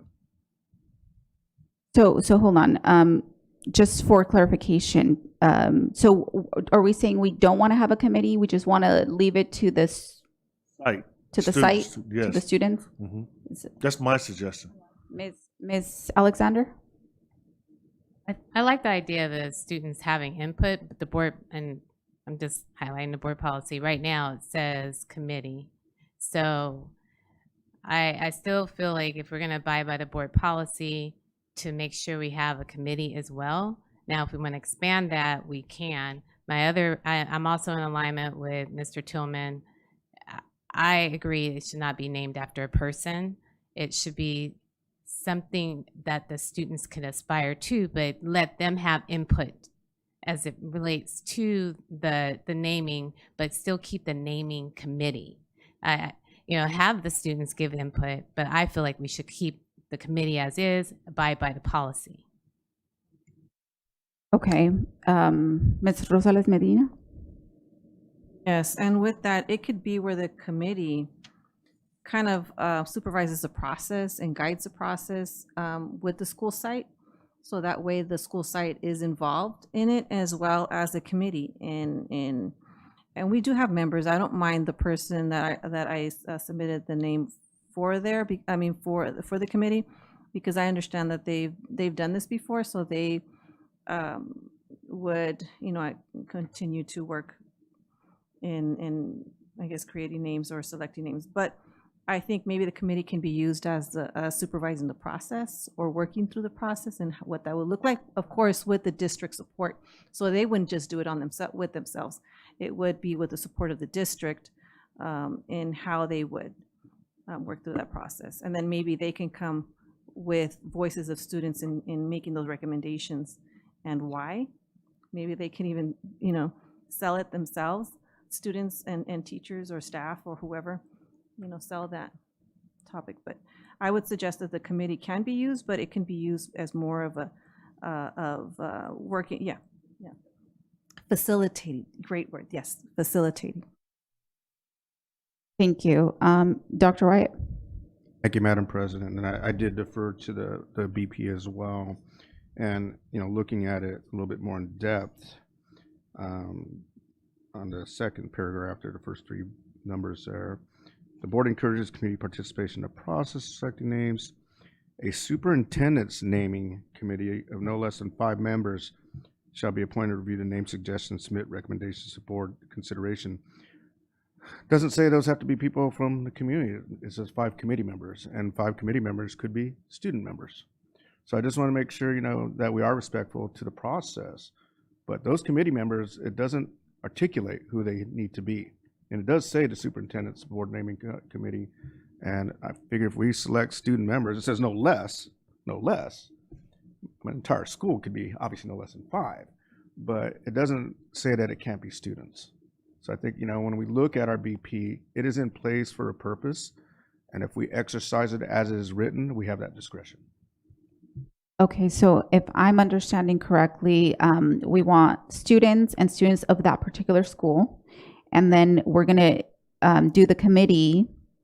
But I have 2, kind of suggestions. One from Ms. Medina stating that the committee can serve more as a facilitator, kind of like a supervisory role in the process, versus having students be the ones to be the committee members.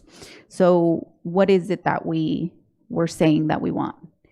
I just want to know so that I can give, clear direction to the superintendent and whoever else is going to be working on it. I had only mentioned the, board members providing 1 or 2 names because that's how it had been done in the past, but it doesn't have to be done that way. If we want to do it different, then we can certainly do that, but I want it to be clear as to how we're doing it. Mrs. Alexander? So here's a thought. So if the students could be part of that committee, I would like to suggest that our student board members help facilitate that discussion. I would agree, and I think there's 9 of them, so I think that would be more than enough. Okay, so Mr. Tillman? I think the important thing about the site, students, the worst mistake we can make would be to have someone from the outside, including our student board members. They're not at the site. If we have student board members that are from Chavez, I'm cool with that. But to have an outside group, give them a name, and for some reason, the people at the site think, why are we called this?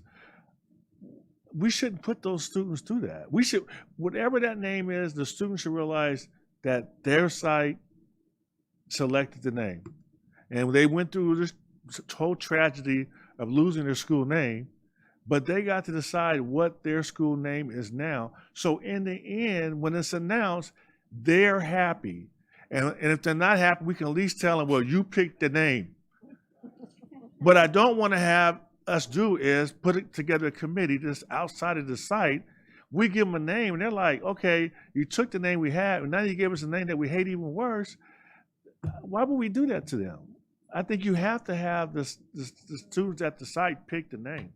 Thank you. Mr. Santos?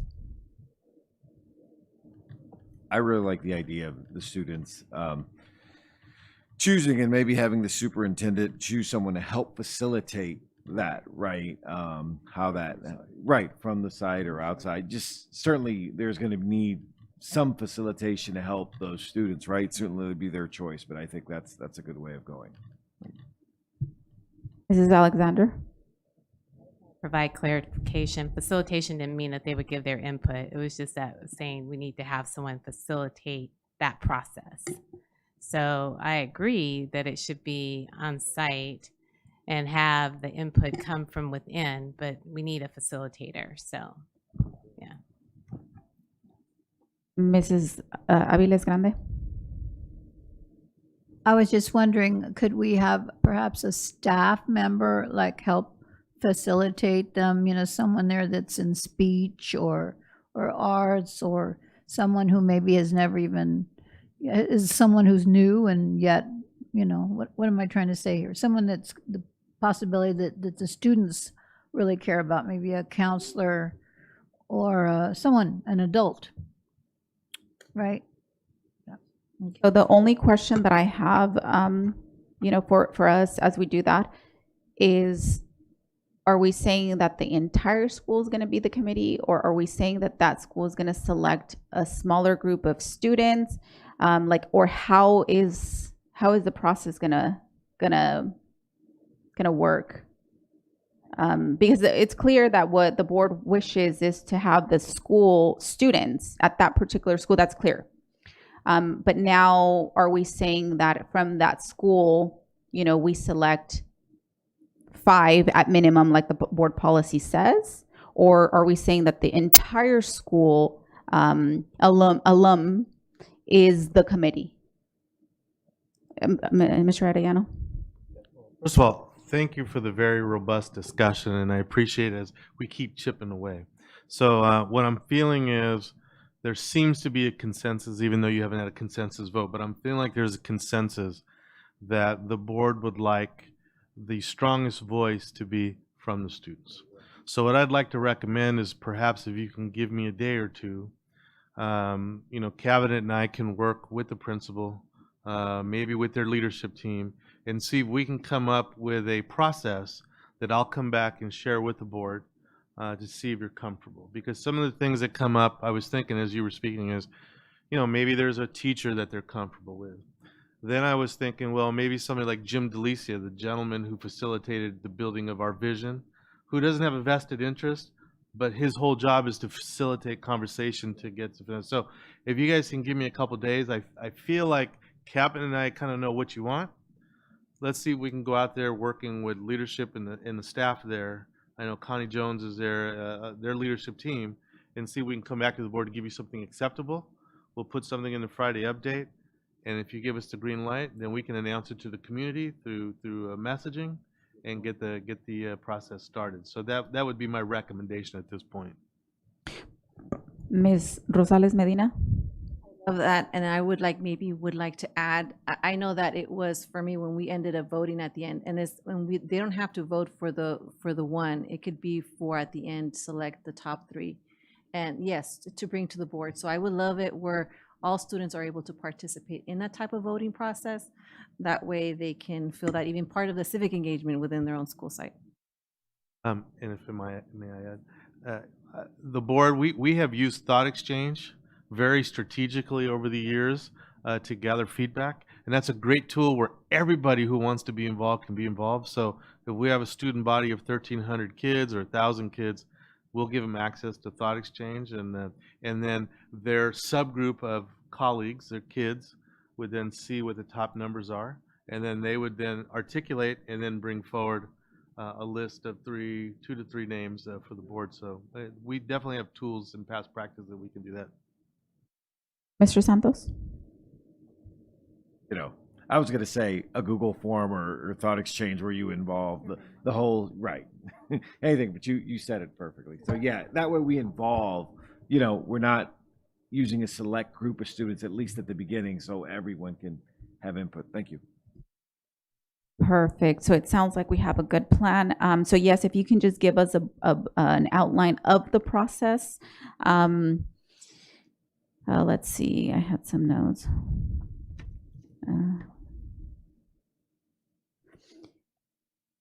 I just lost my train of thought. I'm sorry. I would also like, once we get to that point, eventually of approving the process that you present for us, that communication will go out also to the families, right? And letting them know, hey, your students will be participating and so forth. Okay. That way, if they need to have, dinner table conversations with, students and things like that, that they have that opportunity as well with them. And then the other piece that I just want to add, I know that Mr. Santos had, brought up a really good point in regards to the Little League, being over there. I think that they have some, what was it, Mr. Santos? They have some finals, the Little League, where they, where they, I guess ESPN comes. So if we can, kind of get all of this process finalized before that happens, so that when that happens, it already has a name in the background. So Yeah. Can I add one more? Yes, discussion? sure. So I appreciate you bringing that up because the huge mural that we had painted, I spoke to the artist and he's assured me that whatever we rename the school, he can maintain the mural to have it reflect whatever the new name is, because what was removed was just little sections. We didn't paint over the whole mural. So he can then adapt the existing mural to whatever we name, and it'll be ready for those cameras, those ESPN. That was the whole purpose of us putting a mural there, so that we can get free advertisement on ESPN. So he's assured me that as soon as we have a new name, he'll go out there quickly and make the adaptation. So Perfect. Okay, I think that was it. I don't think I forgot anything. Okay, so we have direction. We will wait to hear back from you. And we will go ahead and move on to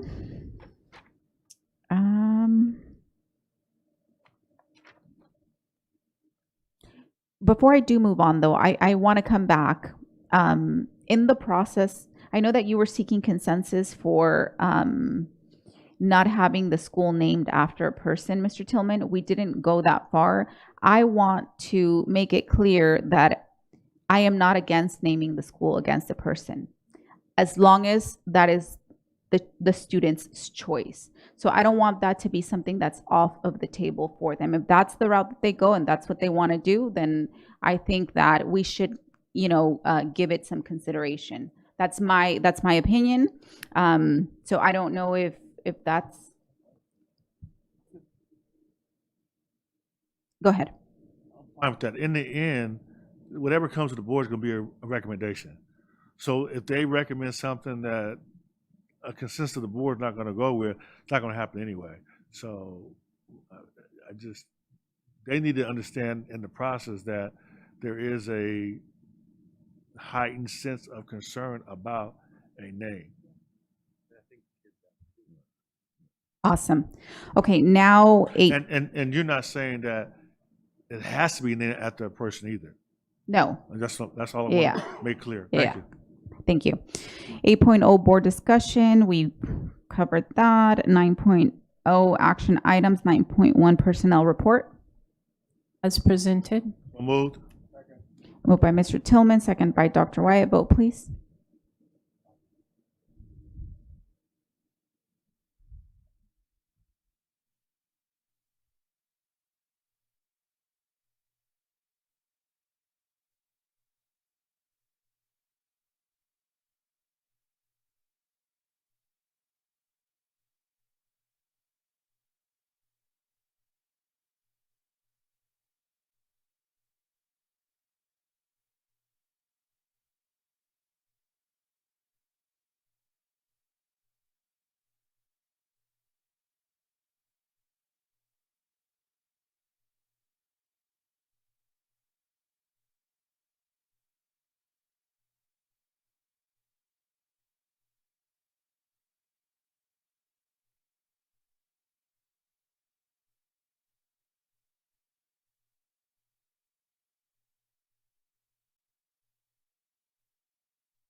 Is it coming up for you guys to vote? Mary Ellen came up.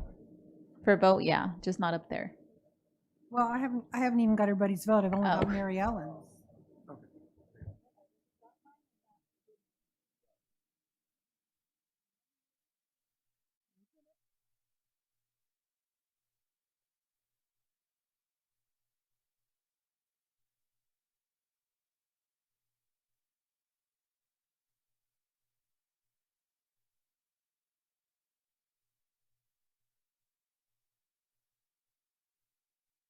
Motion carried.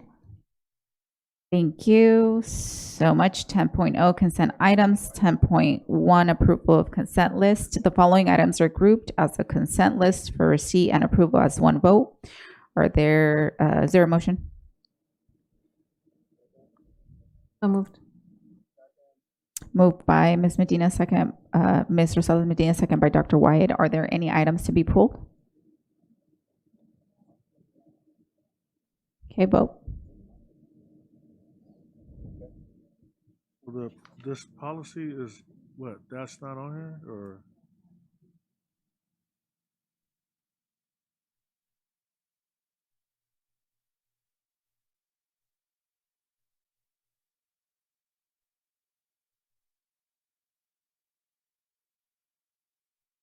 Ms. Alexander? 10.15. Karen? Sorry. Yes, 10.15.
If you didn't get it to vote, could you just do verbal for me? We please? just did. We just submitted it.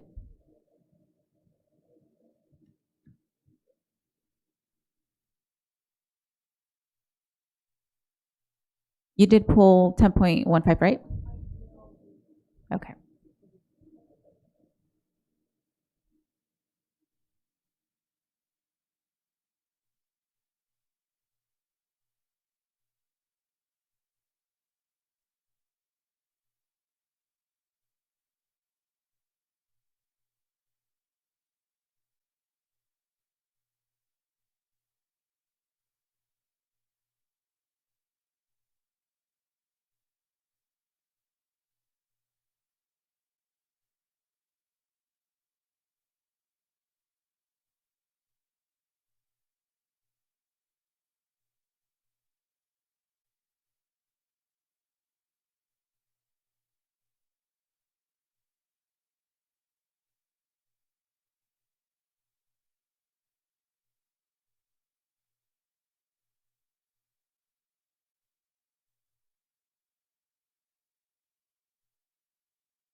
Okay, I think we're up to 10.15. Okay. 10.15. So moved. Moved by Ms. Medina, second by Mr. Tillman. Vote, please.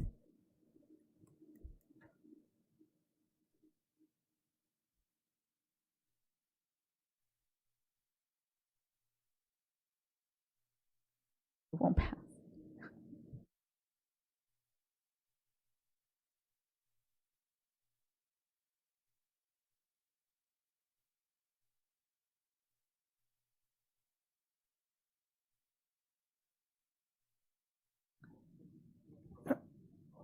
It's frozen.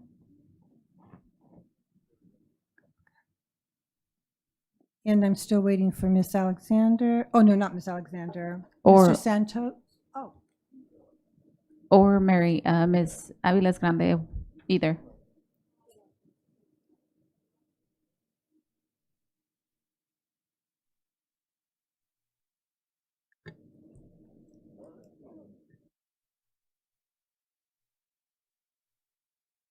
motion carried. Thank you. 11.0 reports, comments by union organizations. 11.1 San Bernardino Teachers Association. No report. 11.2 California School Employees Association. No report. 11.3 Communication Workers of America. And no report. 11.4 San Bernardino School Police Officers Association. And no report. Thank you. 12.0 Board Policies Bylaws Discussion, first reading. 12.1 Board Policy 5131.61 Drug Testing. This came back. So I don't know if you guys have had a second to take a look at it, but Mr. Tillman? I read through it. I'm assuming that they got rid of the lifetime ban, right? They did, and as a matter of fact, that they actually went above and beyond the athletic directors, and they put some restorative language in there, which we were really happy about. So moved. Moved by Mr. Tillman, second by Dr. Wyatt. Vote, please.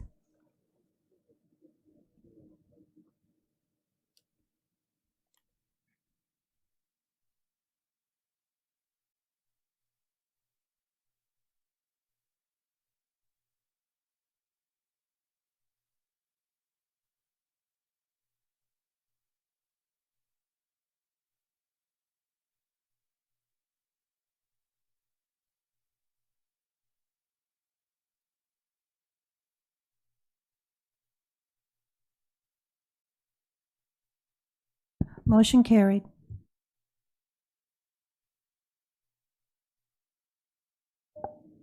And we voted for it as presented, correct? Was that your motion? And not for, it was not for first reading, but yeah. Okay, be it resolved, the Board of Education accepts and adopts policy 5131.61 drug testing as presented. 12.2 new board policy, student threat assessment. So moved. Second. Moved by Mrs. Alexander, second by Ms. Rosales Medina.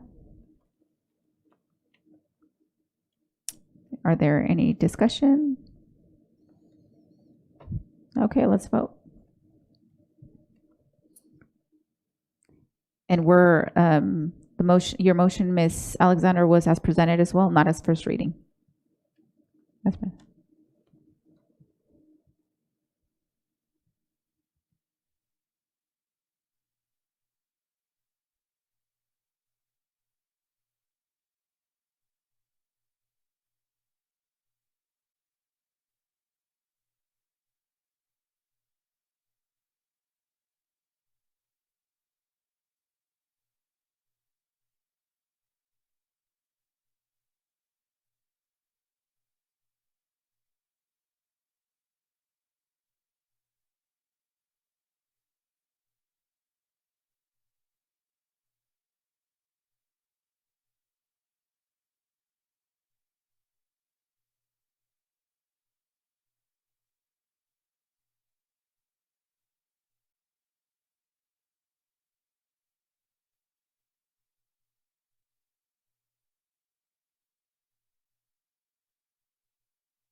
I apologize. Who motioned and seconded? Ms. Alexander and then Ms. Medina.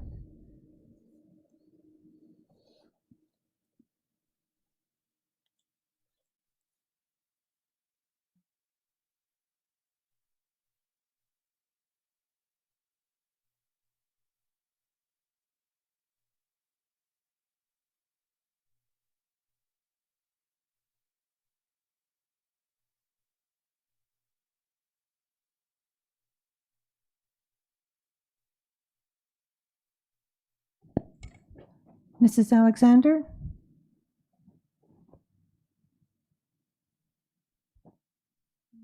Mr. Tillman?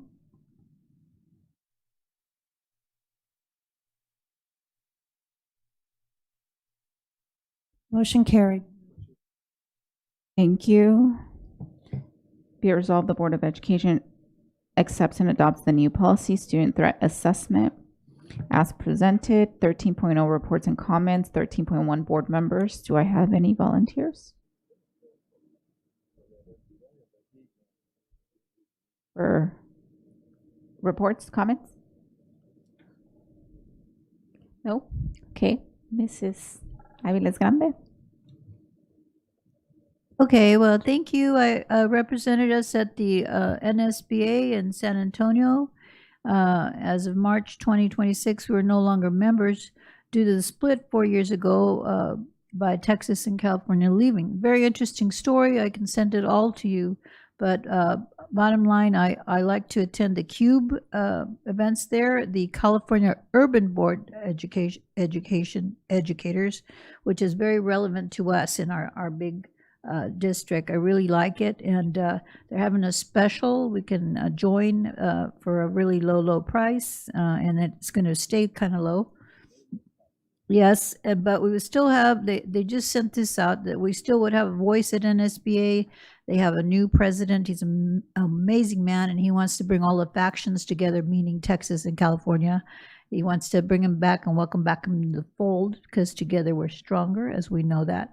But they do allow us a seat. They still allow you representing, California and a vote. So why would we join? We're doing great. So I'd like to send that, because then I wouldn't have to go to another state to go and see all that. I would just like to stay California, please. And then also, let's see, I took a tour of the San Andreas natural growers. They're organic practically, with Barbara Patzahuk and Dory Stratton at San Andreas. And if you ever get a chance, please go and see it.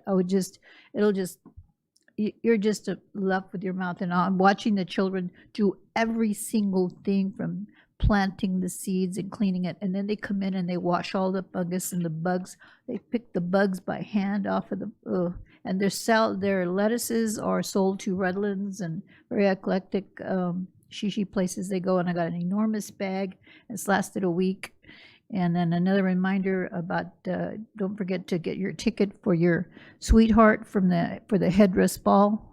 It's just coming up really super fast. And then I just congratulate Anderson for their successful Lee Cafe. And thank you, Mary Roan, for making sure we were covered by the newspaper, and so proud of that. And my friend Cindy started that when I was still there. And she and her husband built that cart by hand. And she had asked for a brand new state-of-the-art one, and I would like to see that happen. I really would like to see that happen. And she's set to retire in about a year or so, so I really want to work on that not dying, that program. We can find another teacher there. So that's it. Thank you, Dr. Wyatt. No comment? Mr. Santos? Awesome. Mrs. Alexander? I guess my only comment is this past weekend, my husband and I attended Lutheran Social Services fundraiser, and the significance behind it is Lutheran Social Services is building a wellness center here in San Bernardino, and the investment that's been made on that wellness center is $50 million. And the wellness center is supposed to help the unhoused, provide the resources, but also transitional services so they can move beyond the current state of being unhoused. And it's a state-of-the-art facility, pretty significant. And what I also found out as a takeaway is that the developer actually started school here in San Bernardino City Unified School District. So a lot to be proud about. I know that the superintendent as well as the assistant superintendent visited the Wellness Center. And if you all ever want to visit it, you're more than welcome to. It's right there near San Bernardino High School. And also, congratulations to secondary ed for their awesome link learning pathway session, where we had industry partners come and visit and look at our different pathways. But also, as the takeaway, we had some that were not industry partners that would like to partner with us, such as Loma Linda University with their pharmaceutical program. So that's it. Thank you so much. No comment for Ms. Rosales Medina and Mr. Tillman. And no comment for myself. Mr. Arellano? All right, we're going to close it out with some fun news. But first of all, just again, shout out to our school police and our translators for being here every Tuesday night with us. Appreciate you. Thank you for being here today. Want to just thank our special education department, in particular teacher Missy Haynes, for putting together another amazing Anderson Olympic. If you haven't had a chance to be there, it's just heartwarming and just a beautiful event. And so I also want to thank Supervisor Joe Baca for always being there and supporting this event. You'll see there in the lower right-hand corner is our student from Cajon High School, Gabby Tacte, and she sang the national anthem. It was just breathtaking. She did a great job. So Missy, everybody at Special Education, thank you for such a wonderful event. It's just a great one to be at every year. Next slide. A shout out to the San Mateo County Sheriff's Athletic Federation, in particular Mr. Jared Bashir. They adopted North Park Elementary School. So I want to thank them, first of all, for keeping our community safe, but second, for investing in our scholars. So the funds and additional support is for their run club and keeping kids physically healthy. So we had a formal adoption signing ceremony. Mary Roan, thank you to you and your team for putting together a very nice ceremony. So congratulations to North Park. And again, it takes a village. So I appreciate the San Mateo County Sheriff's Athletic Federation. Next slide. And I think it was mentioned here earlier today when Dr. Clyde and his team gave a presentation. We had the honor of hosting the LEGO president, Victor Saiz. And you heard Dr. Clyde say that he made the comment that the San Mateo City Unified School District, in terms of how we're using LEGO for STEAM experiences, coding, robotics, programming, is far in advance. So he had an opportunity to visit our kids utilizing the LEGO programs at E. Neil Roberts and Joan Elementary. And by the end of the tour, he turned to us and said, we are going to be putting together a conference that San Bernardino Unified and LEGO will put together as a way for other teachers to learn. So thank you to the LEGO president, and thank you to Randy Clyde and the two principals for showing how amazing our kids are when it comes to STEAM.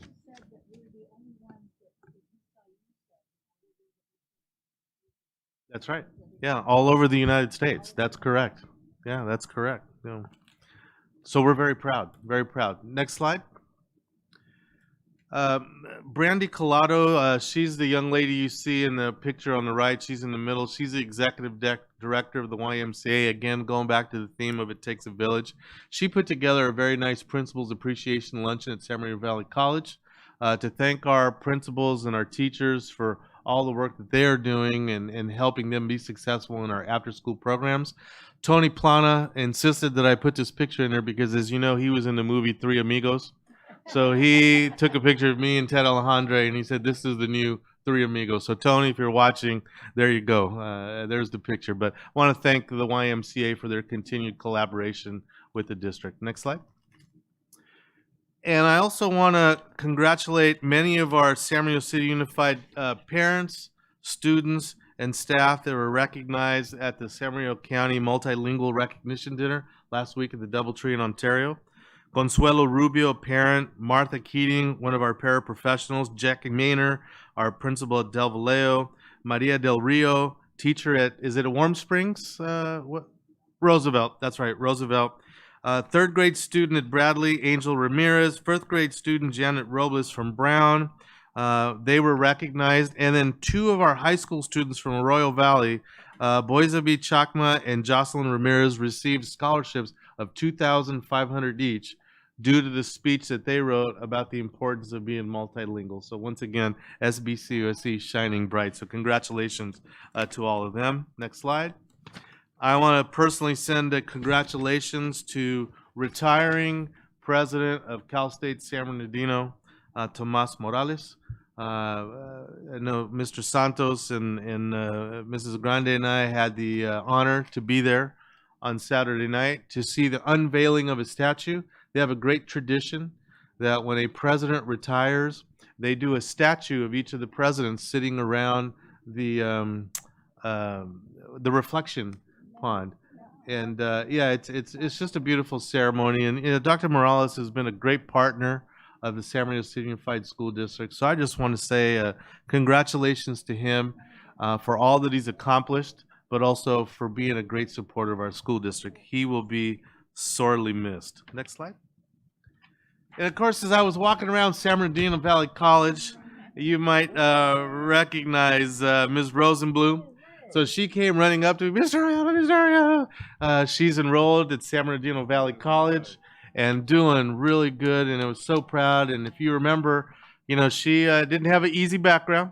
And so we have poured into her. She was, you know, I know Sandra and her department poured into her, the principal, and this young lady's excelling. So I just wanted to share that with the board. And I told her I even like her more because she had the Lakers shirt on. So she knows how to butter up the superintendent, but very proud of her. Next slide.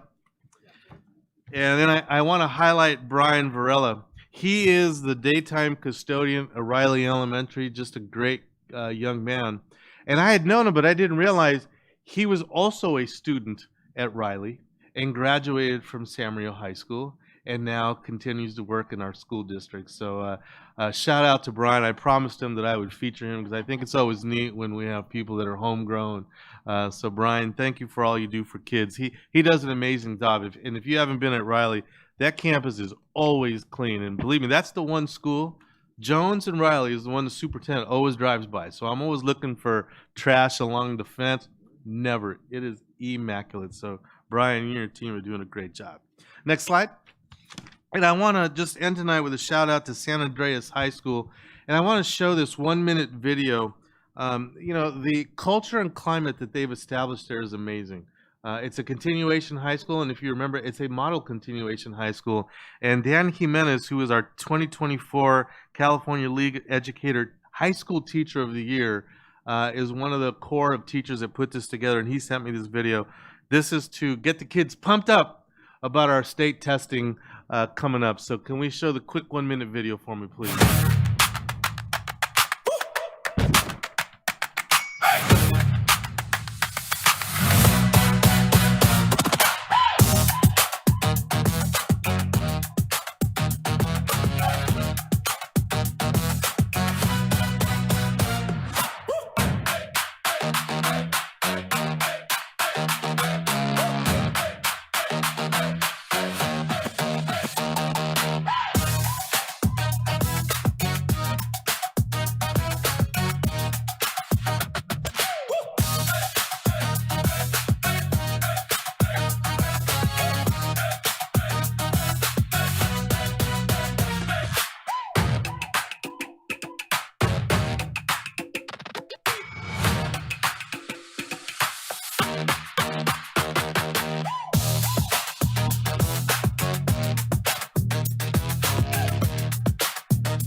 Principal Stratton and the staff over there just do great things for kids. So once again, are we from San Bernardino?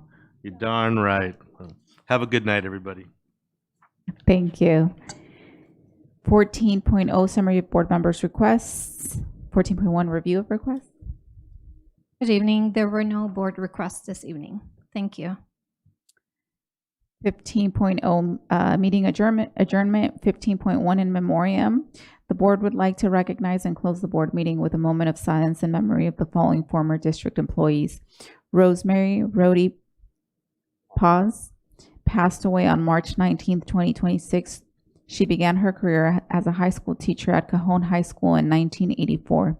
She became a program manager at San Bernardino High School in 1986 and was a high school vice principal at several high schools beginning in 1987 until she retired in 2009. Rhodey continued to assist the district as an administrative substitute for another 11 years. Janet Bell passed away on March 22nd, 2026. Ms. Bell worked for many years as a communications specialist and communications officer, where she edited newsletters, brochures, and flyers, wrote press releases, organized conferences and special events, and other public relations duties. Janet was honored with a Golden Apple Award for her years of service. She retired in 2000, but continued to substitute until 2004. Vicki Allen passed away on April 10th, 2026. Vicki began her career with the district in 1994 as a classified sub-instructional aide at various sites. From 1998 through to 2023, she worked as an LHSDC teacher at Alessandro Elementary School, and after 29 years with the district, Vicki retired in 2023. The board extends its deepest condolences to their families, colleagues, and friends. We will now hold a moment of silence.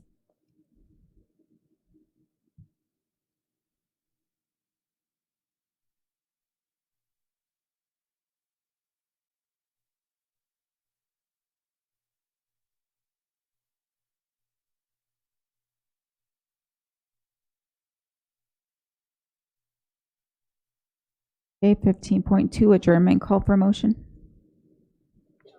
Moved. Moved by Ms. Medina, second by Mr. Santos. Good night, everyone.